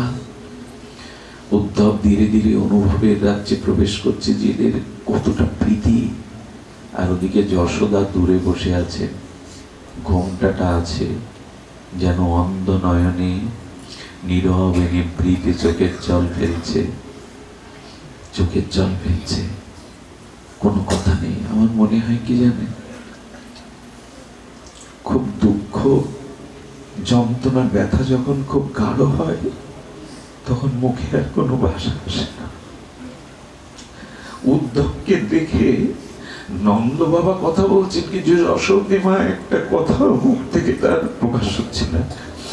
শোক যখন খুব গাঢ় হয়, বিরহ, বেদনা, আরতি যখন খুব জমাট বেঁধে যায়, মুখে কোনো শব্দ থাকে না। মা চোখের জল ফেলছেন, কোনো কথা নেই, নীরবে অশ্রু। উদ্ধব মাঝে মাঝে যশোদা মায়ের চোখের দিকে তাকাচ্ছেন, দেখছেন বুক ভাসাচ্ছে। এরপরে খাওয়ার পরে রাত্রে নন্দ বাবা তখন জিজ্ঞাসা করছেন, বসুদেব ভালো আছেন তো? দেবকী ভালো আছেন তো মথুরায়? দেখুন, আগে ওদের খবর নিচ্ছে, কৃষ্ণের খবর নিচ্ছে না। বসুদেব বড় কষ্ট পেয়েছে, আমার পিতার দুটি বিবাহ, আর আমার পিতার নাম সুর। বসুদেব আমারই, তোমরা আমাদেরই জন, নিজজন পরিচয় দিচ্ছেন, পূর্ব পরিচয়। বসুদেব কত কষ্ট পেয়েছে, দেবকী কত কষ্ট পেয়েছে, তারা ভালো আছে তো? এরপর বললেন, সেই পাপীটা মারা গেছে শুনেছি। পাপী মানে কংসের কথা বলছেন। আচ্ছা, সাধুর মুখ দিয়ে পাপী শব্দটা উচ্চারণ হয় না। সাধু যিনি, তিনি অন্যকে কখনো পাপী বলে গালি দিতে পারেন না। তা আজকে নন্দ বাবা পাপী বলছেন কেন কংসকে? কংসকে পাপী বলছেন এই জন্য যে পাপী মারা গেছে। ইনি বললেন কেন জানেন? যে কংস পাপী বললেন এই কারণে, নন্দ বাবা বিশ্বাস করেন না, আজও করেন না, আমার কানাই হত্যা করতে পারে, কাউকে মারতে পারে। আমার কানাই কংসকে মারেনি। পাপ কথাটা উচ্চারণ করলেন, এই পাপ শব্দটার আবিধানিক সরলত্ব হলো, যার দ্বারা পতন আসে তার নাম পাপ, যার দ্বারা মানুষের পতন হয় তার নাম পাপ। আমার কানাই এত কোমল, সে কাউকে মারতে পারে না। পাপী বললেন এই কারণে যে ভগবত বিদ্বেষী তাকে পাপী বলা হয় না, যে ভক্ত বিদ্বেষী তাকে পাপী বলা হয়। যে ভক্তকে বিদ্বেষ করে সে মহাপাপী। তো উনি বলছেন, উনি ভক্তদের অনেক কষ্ট দিয়েছেন, তো বলছেন পাপী মারা গেছে মানে। নন্দ বাবা আপনি বিশ্বাস করেন না? নন্দ বাবার মনের তার অভিব্যক্তি হলো, কংস তার পাপেই মারা গেছে, আমার কৃষ্ণ কাউকে মারতে পারে না, পাপের দ্বারাই তার পতন হয়েছে। কথাটি কিন্তু শাস্ত্রীয়। মানুষের পতন তখনই হয় জীবনে যখন পাপ বেড়ে যায়। বোঝা গেল কি? পাপ শব্দের অর্থ করলাম কি? মহাজন করেছেন, পাপ মানে যার দ্বারা জীবের পতন হয়। এই জন্য পুণ্য যেমন আমরা চাই না, ভক্তি চাই, পাপও যেন চাই না। পাপ পুণ্য দুটোই নয়, তোমার ভজন চাই। তো এই জন্য পাপের দ্বারাই কংস নিহত। এই কথা বলতে হঠাৎ হৃদয়ে শত উচ্চারিত প্রতিকূলতা, নদীর জল স্রোত যেমন বাধা পেলে স্ফুত হতে হতে বাঁধ ভেঙে শত সহস্র উচ্চ ধারায় ভেসে যায়। হঠাৎ বললেন, আমার কৃষ্ণের তার মায়ের কথা মনে নেই। কৃষ্ণ বলছেন কেন জানেন? এখানে তিনটে নাম ব্যবহার করেছেন, খুব ধ্যান দিয়ে শুনবেন। কৃষ্ণ বলছেন, কৃষ্ণ মানে কর্ষদী, কৃষ্ণ মানে যার সমস্ত জীবকে আকর্ষণ করেন, তারই নাম কৃষ্ণ। এই জন্য বলছেন, আমার কানাইয়ে তার মা যশোদার কথা মনে পড়ে না। এই শুরু করলেন, এই প্রথমে কৃষ্ণের কথা মনে এসে বলছেন তার মায়ের কথা মনে পড়ে না। জানো উদ্ধব, নন্দ বাবার চোখে জল ভরে গেছে। সেই জল ভরা নয়নে বলতে শুরু করেছে, জানো উদ্ধব, একটু রেগে গিয়ে ননি চুরি করবার জন্য যশোদা বেঁধেছিল। দামোদর অর্থাৎ কৃষ্ণের উদরকে হস্ত দিয়ে দড়ি দিয়ে বেঁধেছিল। তারপরে জানো, যেদিন থেকে বেঁধেছিল সেই দিন থেকে যশোদা গোপালকে আঁচলে ঘুমানোর পরে ওখানে ঘি প্রলেপ দিয়ে বলে, খুব লেগেছিল না কানা? যতদিন ব্রজে ছিল ততদিন শয়নের আগে ওইখানটা ঘির প্রলেপ দিত কানায়। লালা, আমি রাগ করে সেদিন তোকে বেঁধেছিলাম, তোর কোমল অঙ্গ মাখনের থেকে কোমল, খুব লেগেছিল না? আচ্ছা, দড়ি দিয়ে বেঁধেছিল সে কথাটা ওর মনে পড়ে না?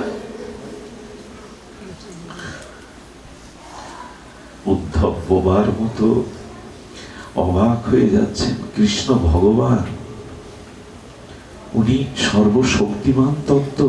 এদেরই ভালোবাসার সাগর কোথায়, কত গভীর। বললেন, মায়ের কথা বুঝি ওর মনে নেই? আচ্ছা উদ্ধব, মাও কি বেঁধেছিল একবারও বলে না? মায়ের হাতে ননি খাওয়ার কথা ওর মনে পড়ে না, একবারও বলে না। আচ্ছা আমার কথা বাদ দাও, মায়ের কথা তো ওর মনে পড়ার কথা। মাকে তো সহজে কেউ বলতে পারে না, ওই জায়গাটা কোনো সন্তানই বলতে পারে না। ও আমার কথা নাই মনে করুন, ওর মায়ের কথা, যশোদার কথা বলে না। উদ্ধব অবনত মস্তকে, উদ্ধব কাঁদছে। জ্ঞানী এসেছিলেন সান্ত্বনা দিতে, জ্ঞানী এসেছিলেন জ্ঞান দিয়ে তাদের সান্ত্বনা দিতে, এখন নিজেই ডুবে যাচ্ছে। যশোদা মা ফুপিয়ে ফুপিয়ে কাঁদছে, শব্দ নেই, নীরবে অশ্রু ফেলছে। প্রতিদিন যশোদা ননি সাজিয়ে রাখতো থালায়, আজ আসবে, কখন ননি দেমা বলে গলে জড়িয়ে ধরবে। যশোদার এমনি করে নিচ্ছে। আচ্ছা ওর মায়ের কথা না মনে পড়ুক, ওর সখাদের কথা মনে নেই? শ্রীদাম, সুদাম, বসুদাম, মধুমঙ্গল, সখাদের কথা মনে নেই?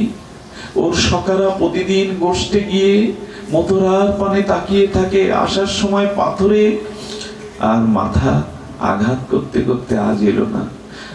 আমাদের মন্দিরের দুয়ারে এসে বলে, যশোদা মা পশু বলে গেছে, হয়তো পশু আসেনি, পশুদিন আসবে,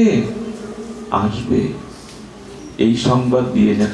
সখাদের কথা বলে না, সখাদের কত ভালোবাসতো, সখাদের সাথে তার কত সখ্যতা, কত খেলাধুলা, সখাদের কথা মনে পড়ে না।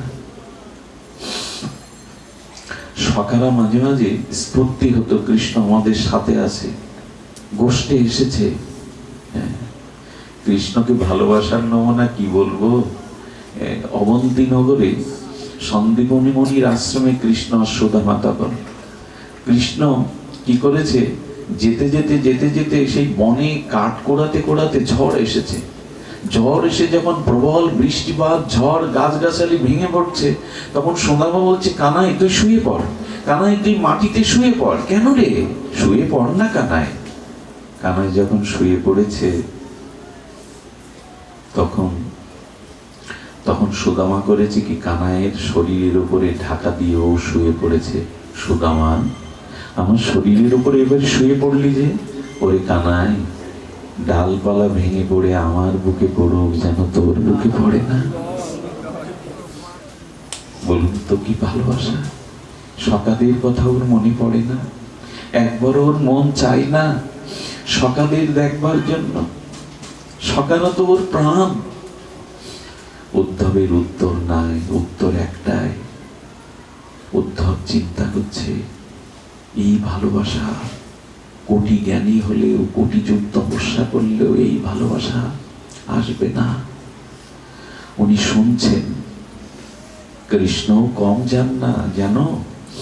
একদিন সুদামা যেতে সুদামার পায়ে কাঁটা বিঁধে গেল। সুদামার কাঁটাটা কৃষ্ণ বলছে, দেখ আমি নখাগ্র দিয়ে তুলে দিই।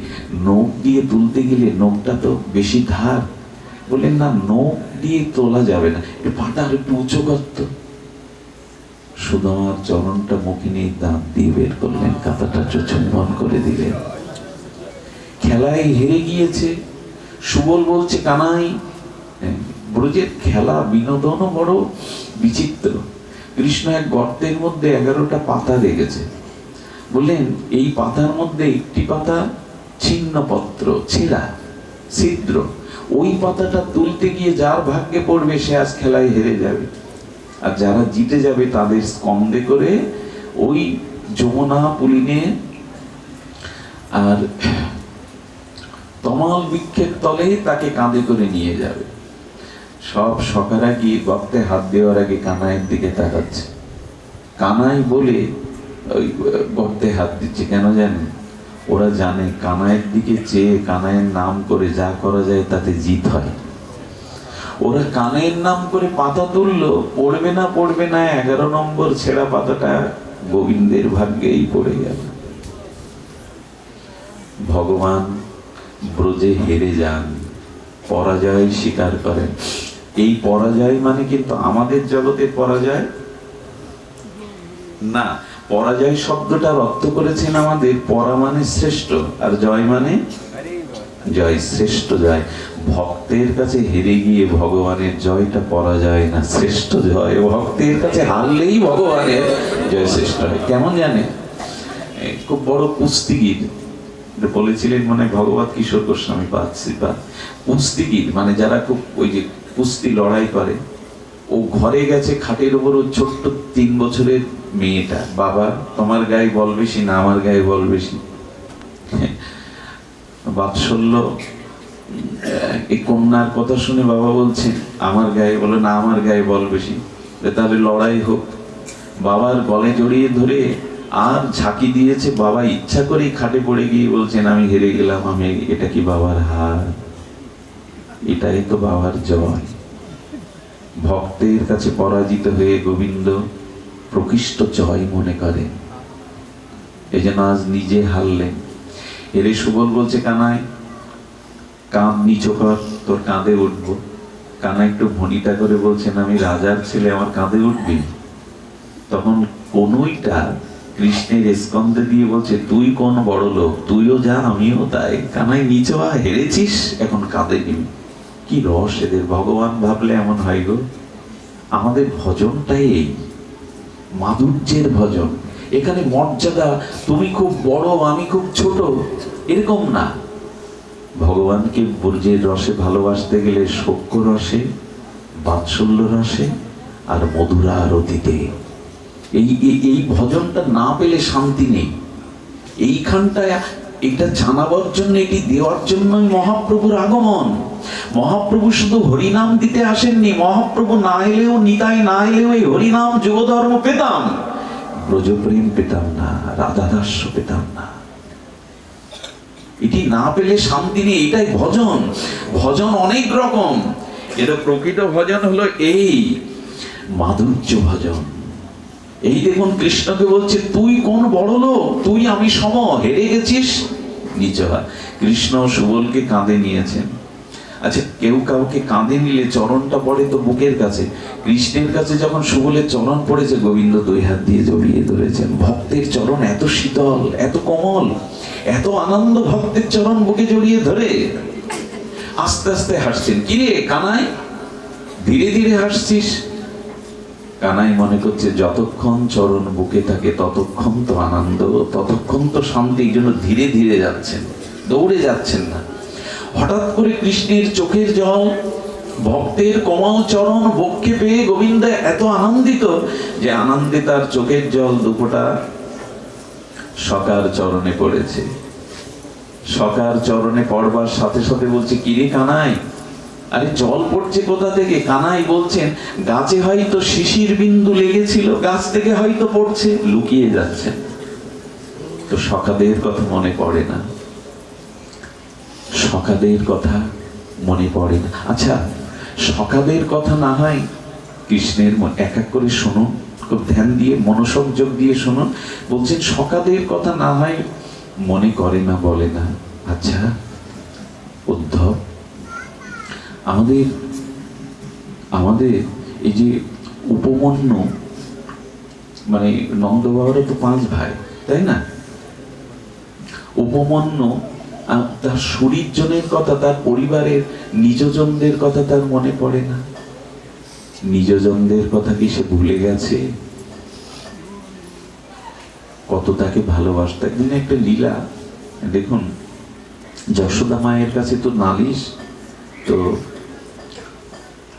উপমন্যুর ঘরে, মানে জ্যাঠা জেঠিমার ঘরে কৃষ্ণ ননি চুরি করতে ঢুকেছে। চুরি করতে গিয়ে আর জ্যাঠাইমা তখন হাত ধরিয়ে জড়েছে, যে যশোদা তো বিশ্বাস করে না, নালিশ করলে বিশ্বাস করে না। গোবিন্দের হাত ধরেছে, বলে আজকে হাতে নাতে প্রমাণ করে তুলে দেব যে তুই চোর, তুই ননি চোর। আমি গতকাল এই আস্বাদনটা দিয়েছিলাম। গোবিন্দ ননি চুরি করছেন কেন? চোর তার চুরি তত্ত্বটি, চুরি লীলাটি কিরূপ? আচ্ছা, চুরি কাকে বলে এটা আগে জানতে হবে। অন্যের দ্রব্য তাকে না জানিয়ে নেওয়ার নামই হলো। আচ্ছা, নিজের বস্তু নিজে নিলে কি চুরি হয়? আমার জামাটা ঘর থেকে আমি নিলাম, এটা কি চুরি বলে? এখন গোবিন্দকে ননি চোর কেন বলছেন? এই অনন্ত বিশ্ব ব্রহ্মাণ্ডে যা কিছু সৃষ্টি তা গোবিন্দের না কার? তো তার বস্তু যদি তিনি নেন তাকে চোর বলা যাবে? তো এই অনন্ত বিশ্ব ব্রহ্মাণ্ডের অনুপরমাণু তো সব আমার গোবিন্দেরই। তার বস্তু তিনি নিলে তাকে চোর হবেন কেন? বরঞ্চ একটু ঘুরিয়ে যদি বলা যায়, চোর আমরাই। যার বস্তু তাকে না দিয়ে যারা ভোগ করে এরাই তো বড় চোর। যার বস্তু তাকে না দিয়ে গ্রহণ করার নামই হলো চুরি। কি অদ্ভুত! সারা জীবন আয় করে গেলাম, টাকা সঞ্চয় করে গেলাম, অথচ সাধুগুরু বৈষ্ণবের সেবায় ভাগবতে 2 টাকা ব্যয় করলাম না। ব্যাংক ব্যালেন্স করে ভালো করে রাখো, হেসে খেলে খেয়ে খাইয়ে ভালো করে খাও। ভগবানকে কিছু দিতে হবে না, ভক্তকে সাধুগুরু বৈষ্ণব ভাগবত মানুষের মঙ্গল কাজে, সৎ কাজে ব্যয় করতে হবে না, এইভাবে লুকিয়ে রাখো। যার বস্তু তাকে দেওয়ার মন নাই। কিছু মনে করবেন না, আপনাদের এলাকার মানুষের মন অনেক অনেক উচ্চতায়, আমি এটা বিশ্বাস করি, অনেক উচ্চতায়। এক একটা অনুষ্ঠানে যে জাতীয় ধকল আপনাদের সহ্য করতে হয়, ব্যয়বহুল অনুষ্ঠান, কিন্তু কারো মুখে আমি কখনো নিরানন্দ দেখিনি। এটা উচিত আয়ের একটা অংশ। ভগবত সেবায়, বৈষ্ণব সেবায়, সংসারের মঙ্গল কাজে, সমাজের হিত কাজে ব্যয় করা। নাহলে এই অর্থ 3 ভাবে, অর্থের উপযোগ, অর্থ ভোগ হয় 3 ভাবে। এক, অর্থ অধিক করে সঞ্চয় করে ভগবত ভক্ত সৎ কাজে না লাগালে অসৎ চরিত্র সন্তানের দ্বারা ওই অর্থ নষ্ট হয়, মামলা মকদ্দমা, সন্ত্রাসী, চাঁদাবাজিদের কাছে চলে যায়, রোগ শোকে চলে যায়, কিছু না কিছু ভাবে চলে যাবে। অর্থ হয়তো দান করুন, যত ধনী হন দান করুন, ওটা কুয়ো থেকে যত জল তুলবেন তত জল আর স্ফুতি হবে, নিচের থেকে উচ্চারিত হবে। কুয়োতে 2 বছর জল তোলা বন্ধ করুন, কুয়ো বন্ধ হয়ে যাবে। আরে দিলে তো পাবেন, না দিলে পাওয়া যায় না, এটাই নিয়ম। যে যত দিতে পারে সে তত পায়। দেওয়ার হাতটাই আমাদের কমে গেছে। দান, দয়া, এগুলি ধর্মের মূল অঙ্গ, ভুলে গেছে। তো যাই হোক, আর কি হয় জানেন, অর্থ ওইভাবে, আর আত্মীয় স্বজনের যারা দুস্থ, অনাথ, গরিব আত্মীয়, তাদের দিতে হয়, নাহলে সেই অর্থ বিনাশ ডেকে আনে, ধ্বংস ডেকে আনে। বলতে বলতে পথটা হারিয়ে চলে এলাম। এই হাত ধরেছে কৃষ্ণের, এই জন্য তাকে চুরি বল। তাহলে চুরি করেন কেন? গোবিন্দ মাঝে মাঝে বলেন, আমার জিনিস আমাকে দাও না তো, তাই মাঝে মাঝে চুরি করে কেড়ে খেয়ে আসি, যাতে তোমাদের পতন না হয়, অপরাধ না হয়, দোষ না হয়, তাই মাঝে মাঝে খেয়ে আসি আমাদের থেকে। শ্রী ভক্তগণ, এই জন্য হাত ধরেছে। জ্যাঠাইমা ছেড়ে দাও বলছি। গোবিন্দ একটু রাশভারী করে কানাই বলছে, কৃষ্ণ বলছে জ্যাঠাইমা ফল ভালো হবে না, ছেড়ে দাও বলছি। বললো ছেড়ে দেবো? যশোদা তো বিশ্বাসই করে না, হাতে নাতে ধরেছি, বলে ছেড়ে দাও বলছি, হিতে বিপরীত হবে। বলো যা হয় হোক। হ্যাঁ, যেতে যেতে করেছে কি, ওরা তো ঘুমটা দিত, সঙ্গে সঙ্গে কৃষ্ণ কি করেছে জানেন, পেছন থেকে অভিমন্যু চ্যাটাইমার যে ছেলে ছিল তাকে ডেকেছে। চতুর চূড়ামণি করেছে কি, নিজের হাত ছেড়ে দিয়ে ওর হাত ধরিয়ে দিয়েছে, ঘুমটা পড়া। যেই না যশোদাকে গিয়ে আর নালিশের উচিলায় হুঙ্কার দিয়ে বলছে, তুই তো বিশ্বাস করিস না, এই দেখ হাতে নাতে আজকে চোখ ধরেছে। কৃষ্ণ চতুর চূড়ামণি কি করেছে জানেন, এই কথার ফাঁকে মা যশোদার পিছনে গিয়ে আড়ালে দাঁড়িয়েছে, বলে এই দেখ হাতে নাতে প্রমাণ। যেই কাপড়টা সরিয়েছে সঙ্গে সঙ্গে দেখে নিজের ছেলে। যশোদা বললেন, বাহ দিদি বাহ, হ্যাঁ আমার কানাইকে চুরির বদনাম না দিলে তোমাদের শান্তি হয় না। নিজের ছেলের হাত ধরে এসে এখন ওকে তো সেই পিটাতে যাবে। যেই পিটাতে যাবে কানায় আবার ডেকে নিয়ে বলছে দেখ পরে ননি ভাগ দেব, এইটুকু অন্তত আমার কারণে সহ্য কর, পরে ননির ভাগ দেব। জ্যাঠাই মা যখন রাখতে মাখতে কটমট করে যাচ্ছে তখন বলছে বলেছিলাম না হিতে বিপরীত হবে। আর একটা কথা শোনো, আজকে হাত ধরেছে, আজকে তো ছেলের মুখ দেখিয়েছি, আগামী দিনে হাত ধরলে স্বামীর মুখ দেখিয়ে দেব। আমাকে ধরতে এসো। এই আনন্দের কথা ওর মনে নেই, ওর শরীর যারা পরিবারের যারা তাদের কথা মনে নেই। উদ্ধবের ভাষা নেই। উদ্ধব হারিয়ে যাচ্ছে ওদের বিরহ শোকে, ওদের প্রেমে। এরপরে বললেন আচ্ছা উদ্ধব, এদের কথা না মানে পড়ুক, এদের কথা না মানে পড়ুক, বৃন্দাবনের কথা ওর মনে নেই। এই বৃন্দাবনটা কি জানেন? গোবিন্দর আর রাধারানীর হৃদয়। বৃন্দাবন হলো কিশোরীজির রাধারানীর হৃদয়। হৃদয় কি কেউ ভুলে থাকতে পারে, ছেড়ে থাকতে পারে? আচ্ছা, বৃন্দাবনের কথা ওর মনে নেই, ব্রজ বৃন্দাবনের কথাও বলে না। উদ্ধব যেন মনে মনে বলছেন, মথুরার চিলে কোঠায় উঠে ব্রজের দিকে তাকিয়ে গোবিন্দ ফুপিয়ে ফুপিয়ে কাঁদে। রাতে ব্রজবাসীদের কথা মনে করে বিছানায় বালিশ ভিজিয়ে দেয়। স্বপ্নেতে গোপী গোপী বলে রাধা রাধা বলে কেঁদে ওঠে গোবিন্দ। উদ্ধব মুখে বলতে পারছে না, অনুভূতিটা তো উদ্ধবের জানা আছে, উদ্ধবকে বলতেন কৃষ্ণ। তখন বলছে আচ্ছা কৃষ্ণ বারবার বলছেন কেন? কৃষ্ণ মানে কর্ষতে যিনি আকর্ষণ করেন, তা কৃষ্ণকে ব্রজ আকর্ষণ করে না? বৃন্দাবনের কথা তার মনে নেই। এই ধুলা খেলা, এই গোষ্ঠচারণ, এই গোষ্ঠ লীলা, সকাশনে খেলা, ওর মনে পড়ে না বৃন্দাবনের কথা?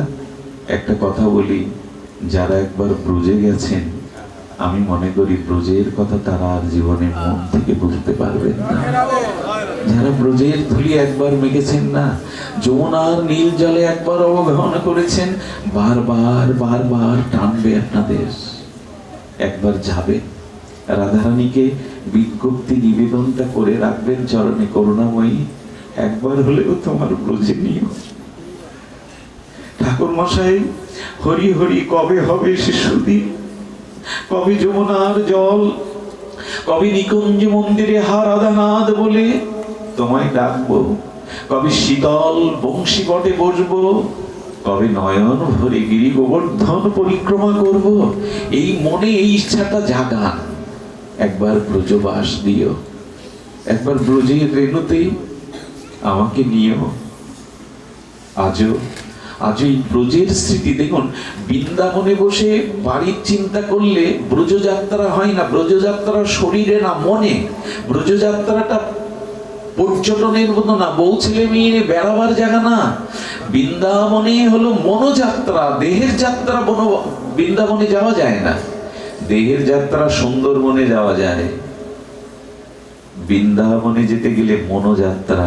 এই জন্য বৃন্দাবনে যদি এখন নাও যেতে পারেন, মনে মনে রাধারানীকে আবেদন জানিয়ে রেখে মনে মনেও ব্রজবাস করবেন। এই রাধাকুণ্ড, এই শ্যামকুণ্ড, এই গিরি গোবর্ধন মনে মনেও ব্রজবাস করবেন। এখানে বসেই ব্রজে বাস করলে ব্রজবাসে রাধারানীর করুণা দৃষ্টি পড়বে আপনার দিকে। ব্রজকে ভোলা যায় না। রাধাকুণ্ড তট হতে যারা চলে আসে না, তাদের প্রাণ ছেড়ে যায়। হে করুণাময়ী, আবার কবে ব্রজ দর্শন হবে? উদ্ধব তো কয়েকটা দিন থাকবে বলে 10টা মাস কাটিয়ে দিল উদ্ধব। ব্রজের থেকে আর আসতে মন চায় না। যদি বলেন সে ব্রজ না, এই কথা বলা ঠিক নয়। ব্রজই আছে, আমাদের নয়ন বদলে গেছে। একবার ব্রজের নিবেদন করে রাখবেন, হে ঠাকুরানী, হে প্রেমময়ী ব্রজেশ্বরী, একবার দেহটা ব্রজে নিও, একবার দেহটা ব্রজে নিও। এই ব্রজবাস মনে মনেও গৃহে থেকে করতে হবে। মনে মনে হরিনাম করতে করতে রাধা কুণ্ডের তটে চলে যান, বংশী বটে চলে যান, নীল যমুনার তীরে চলে যান, গিরিরাজ গোবর্ধন দর্শন করুন। হরিনাম করতে করতে এই ব্রজের চিন্তা করলে না, হরিনাম খুব মনোনিবেশ হবে, গাঢ় প্রেম ভক্তির আবেশ আসবে। লীলা চিন্তা করতে করতে, ব্রজ নবদ্বীপ চিন্তা, ধাম চিন্তা করতে করতে, লীলা চিন্তা করতে করতে হরিনাম হরিনাম। অনেকেই বলে হাতে কাম মুখে নাম, ভালো। এই অভ্যাসটা যদি করতে পারেন ভালো, তবে এর থেকে বেশি ভালো হাতে কাম করছেন আর মুখে নাম করছেন, কিন্তু মন যদি বিষয়ে ঘুরে বেড়ায়। এই জন্য হাতে কাম মুখে নাম ভালো, আরো ভালো হাতে কাম আর মনে যদি ভগবানের লীলা চিন্তন হয়, সেটাই সর্বে সর্বা, সেটাই শ্রেষ্ঠ। মনটাকে নিয়ে যেতে হবে ওখানে, মনটাকে নিয়ে যেতে হবে। বলে চলেছেন বৃন্দাবনের কথা তার মনে নাই, বৃন্দাবনের কথা কি ভুলে গেছে? আচ্ছা, এদের কথা বাদ দাও, গাভীর কথা তার মনে পড়ে না? তার ছোট ছোট বৎসের কথা, গাভীর কথা মনে পড়ে না? জানো উদ্ধব, গাভীগুলো আজও মথুরার পানে তাকিয়ে হাম্বা হাম্বা বলে কাঁদে। ওদের মুখের সামনে তৃণ ঘাস পড়ে থাকলে ওরা মুখে তোলে না, ওরা মথুরার দিকে তাকিয়ে হাম্বা হাম্বা হবে। গাভীগুলো মাঝে মাঝে মায়ের দুধ টেনে বৎসগুলো খায় না। আমার কি মনে হয় জানেন, গাভীগুলোর তো বিবেক নেই, বিবেকহীন প্রেম ওদের। কৃষ্ণকে ভালোবেসে বিবেক নেই কেন জানেন? কৃষ্ণ পেছনে যায় আর গাভীগুলো আবেগে আগে যায়। ওদের যদি বিবেক থাকতো তাহলে কৃষ্ণের আগে যেতে পারতো। গাভীদের বিবেক নেই, কিন্তু প্রেম দেখুন কৃষ্ণের প্রতি। কৃষ্ণ হারায় মুখে আর খায় না, তৃণ নিতে ভুলে গেছে, আর মথুরার দিকে তাকিয়ে হাম্বা হাম্বা রবি শুধু চোখের জল ফেলে। গাভীগুলোর এই আত্মী দেখে তারা হাম্বা হাম্বা রবে। গাভীগুলো মাঝে মাঝে কৃষ্ণকে কি সেবা দিতে, কথাটা বলতে গেলে আমি বড় দুর্বল হয়ে যাই, কণ্ঠকে যেন চেপে ধরে।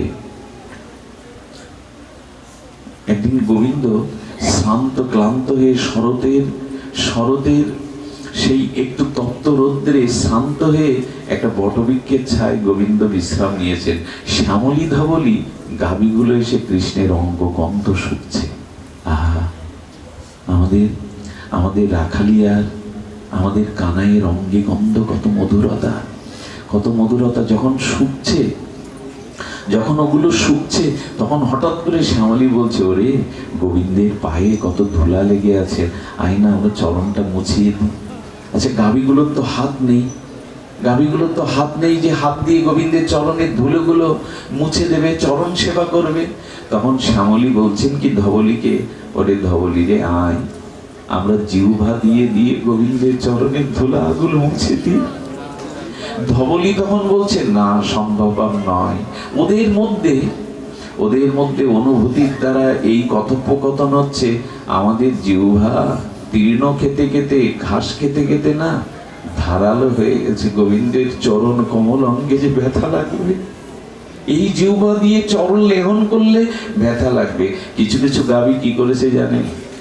কানাই, আমাদের তো হাত দাও নেই, আমাদের হাতে তো ময়ূর পুচ্ছের পাখা চামড় নেই, তাই ওরা ওদের লেজ দিয়ে, পুচ্ছ দিয়ে গোবিন্দের গায়ে বাতাস দিচ্ছে।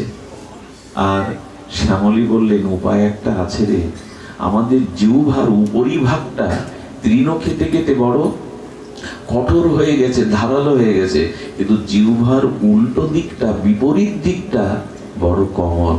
আয় আমরা জীবের বিপরীত দিক দিয়ে গোবিন্দের চরণ কমলকে সেবা করি। এবং এই সেবা দিতে দিতে গোবিন্দকে যখন পিচ্ছ দিয়ে বাতাস দিচ্ছে চরণ, তখন গাভীগুলোর চোখের জলে একটা প্রার্থনা জানিয়েছিল। প্রার্থনাটা কি জানেন? গোবিন্দ, যদি আবার জন্ম দাও তবে মানুষ করে দিই, যেন তোমার সেবা করতে পারি। এই জন্য হিন্দুর ঘরে গাভীমা মারা গেলে অনেক মাকে দেখি ধান দোবা দিয়ে বিদায় দেয়, আসিস মানুষ হয়ে এসে সেবা করিস। ওদের দুধগুলো গোবিন্দের অভিষেক লাগে, ওদের মাখন না হলে, ঘৃত না হলে হোম হয় না। ওরা চামড়াটা দিয়ে খোল ঢোল তৈরি করে মন্দিরে আরতি হয়। ওদের সব অঙ্গগুলোই ভগবানের সেবায়, ধূপ্ত না হলে, হব্যকর্ম বৈদিক কোন হোম যজ্ঞ ঘৃত না হলে হবে না গোবিন্দের আজও প্রিয় মাখন। চামড়াটাও খোল করে দিয়ে গেল, ঢোল করে দিয়ে গেল, তবুও বলল সব দিলাম গোবিন্দ, নিবেদন এই মানুষ করে পাঠিও, যাতে তোমার সেবা করতে পারি, তোমার আরাধনা করতে পারি। আর সেই জন্ম পেয়েও ভুলে আছি ভগবত সেবা। সেই মনুষ্য জন্ম পেয়েও, বিবেক পেয়েও, বিচার পেয়েও ভুলে আছি ভগবানকে। মায়াই যদি আবার ওই পশুজনিতে যায় না, এই সুযোগ পেতে না কোটি কোটি জন্ম লেগে যাবে। এই জন্ম হারিয়ে বসলে আর সহজ পাওয়া যাবে না, আবার কত কোটি কাল লেগে যাবে, কবে মানুষ হব। সময় নাই, সময় খুব সংকীর্ণ হয়ে আসছে জীবনে। এবার অন্তত ভালোবাসুন, এবার অন্তত তাকে ভজন করুন। এই সংসার কিছু দেবে না আপনাকে, কেউ পায়নি সংসারে আজ পর্যন্ত, কেউ কিছু। সংসারের সার হলো ভগবানকে ভজন করা, তাকে ভালোবাসা, এটাই সংসারের সার। সময় খুব ফুরিয়ে এসছে, সময় একেবারেই সংকীর্ণ হয়ে আসছে। ভজন করুন। উদ্ধব গাভীগুলোর কথা তার মনে পড়ে না। আচ্ছা উদ্ধব, গোবর্ধনের কথা মনে পড়ে না? গিরিরাজের কথা মনে পড়ে না? 7টা দিন কেমন করে ধরে রেখেছিল হাতে করে। গিরিরাজ অন্নকূট উৎসব গেল তো, গিরিরাজকে গোবিন্দ, গিরিরাজই তো গোবিন্দ, কিন্তু নাম দিয়েছেন হরিদাস বর্জ। গোপীরা গিরিরাজের কি নাম দিয়েছে জানেন? নাম দিয়েছেন হরিদাস বর্জ। গোবিন্দ ভজন করলে সে হয় হরিদাস, আর বর্জ মানে শ্রেষ্ঠ। গোবিন্দের সাথে সাথে যদি কেউ ভক্তের ভজনা করে, তখনই সে হরিদাস বর্জ হয়ে যায়, শ্রেষ্ঠ হয়ে যায়। বোঝা গেল না? ভগবানের অর্চন করলে, সেবা করলে সে গোবিন্দের দাস হয়, হরিদাস হয়। কিন্তু হরিদাস বর্জ তখনই হয় যখন ভগবানের সাথে সাথে কেউ ভক্তের সেবা করে, তখনই সে শ্রেষ্ঠ হয়। শুধু ভগবানের সেবা করলেই সে শ্রেষ্ঠত্ব পায় না। এই জন্য গিরি গোবর্ধন কি করেছে জানেন? রাম কানাই পদ কমল প্রমোদম, অর্থাৎ কৃষ্ণকে গিরিরাজ নিজেই অভিন্ন কৃষ্ণ স্বরূপ, আবার সেবক হয়ে সেবা করছেন। গোবিন্দ যখন গিরিরাজের উপরে ওঠে না, তখন দুর্বা ঘাসগুলো এড়িয়ে দেয়, তোমার চরণে যেন ব্যথা না লাগে, তোমার চরণে যেন ব্যথা না লাগে। গিরিরাজের উপরে তো আমরা উঠতে পারি না, ব্রজবাসীরা ওঠে। শুনলে অবাক হবেন, গিরিরাজের উপরে অনেক জায়গায় গোবিন্দের চরণ চিহ্ন, বলদেবের চরণ চিহ্ন এবং গোবিন্দের কমল হস্ত করপল্লবের চিহ্ন আছে আঁকা। কেন জানেন?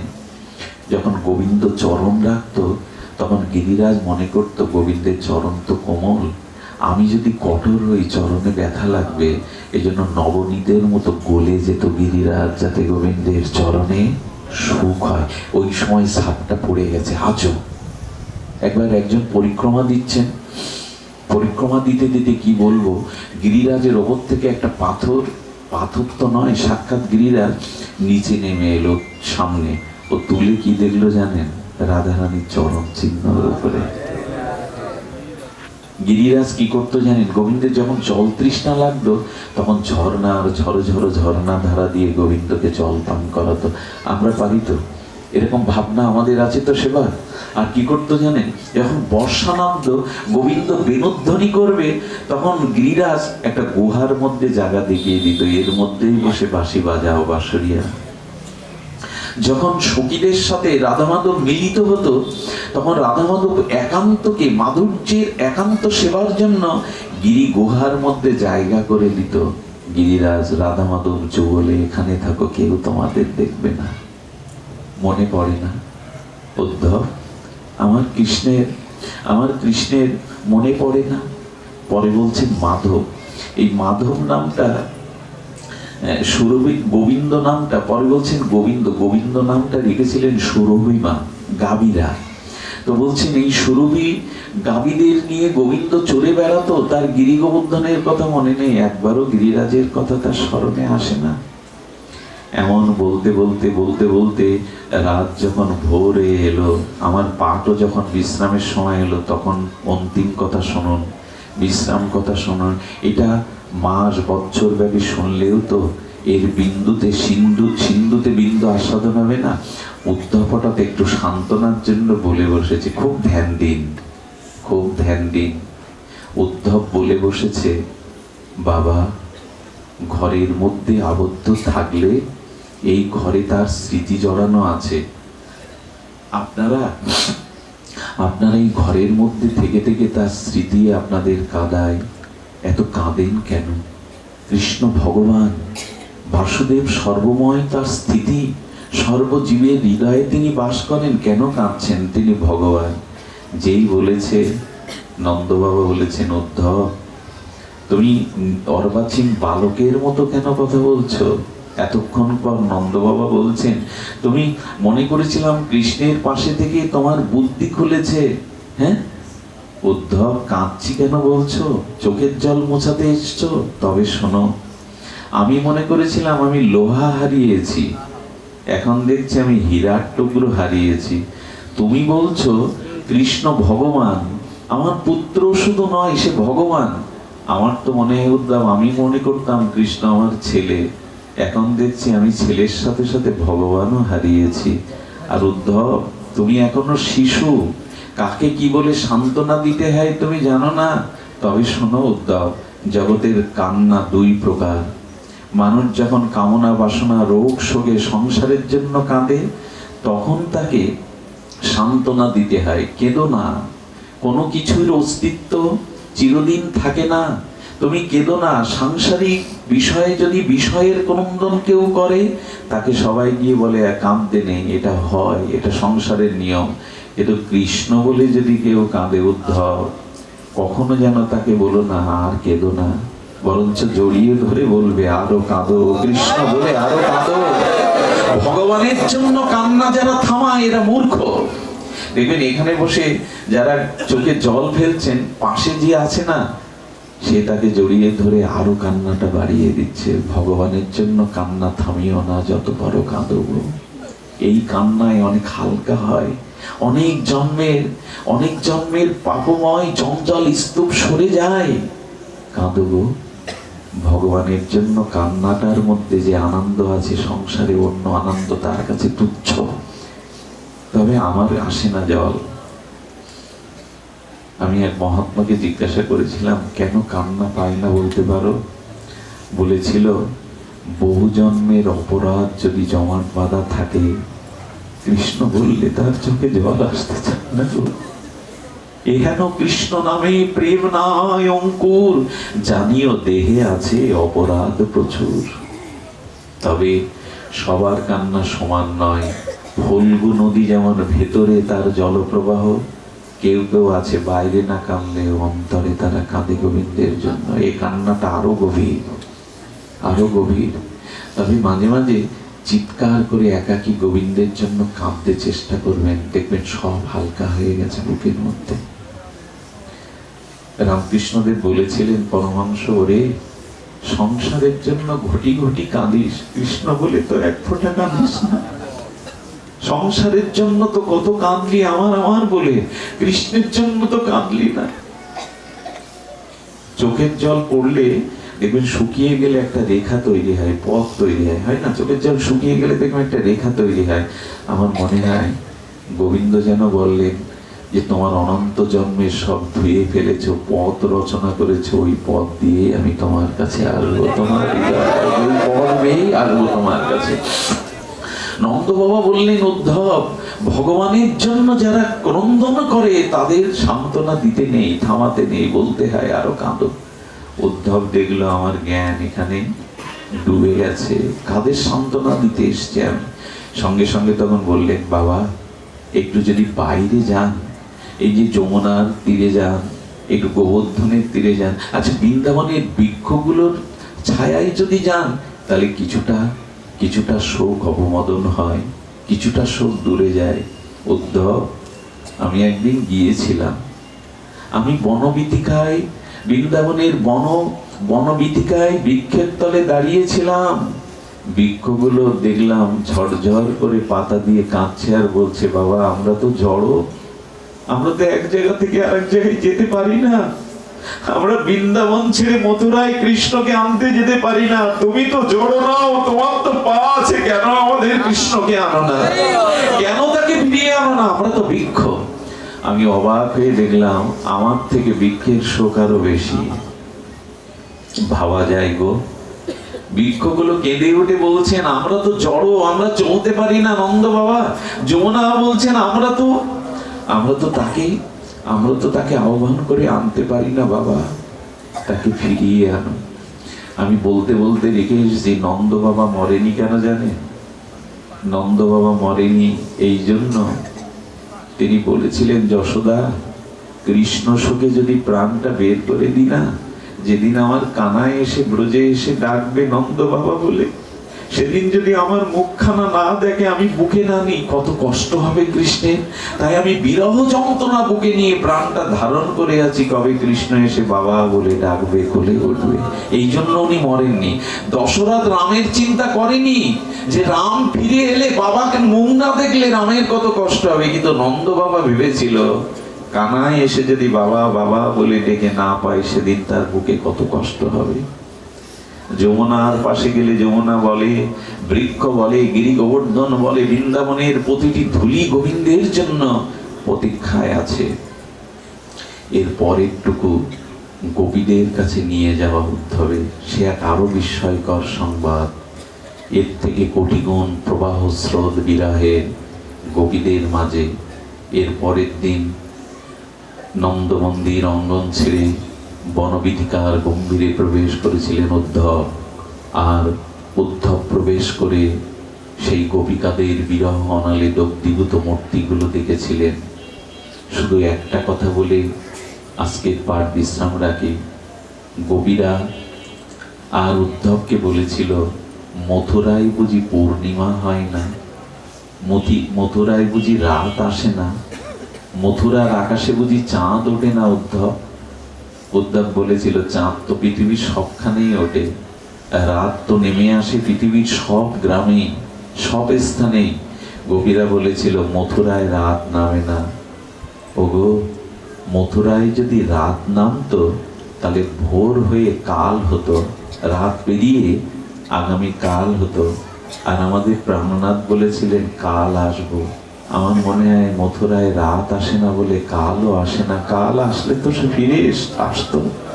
আচ্ছা, মথুরায় চাঁদ ওঠে না আকাশে, যদি চাঁদ উঠতো আমাদের কথা তার মনে পড়তো। সব কিছু ভুলে গেলেও রাসের কথা তো গোবিন্দের ভোলার কথা না। আমরা গৃহ ধর্ম দেহ ধর্ম ছেড়ে সেই বংশীবটে রাস রজনীতে এসেছিলাম। যদি চাঁদ উঠতো মথুরার আকাশে, আমাদের প্রাণনাথের নিশ্চয় আমাদের কথা মনে পড়ত।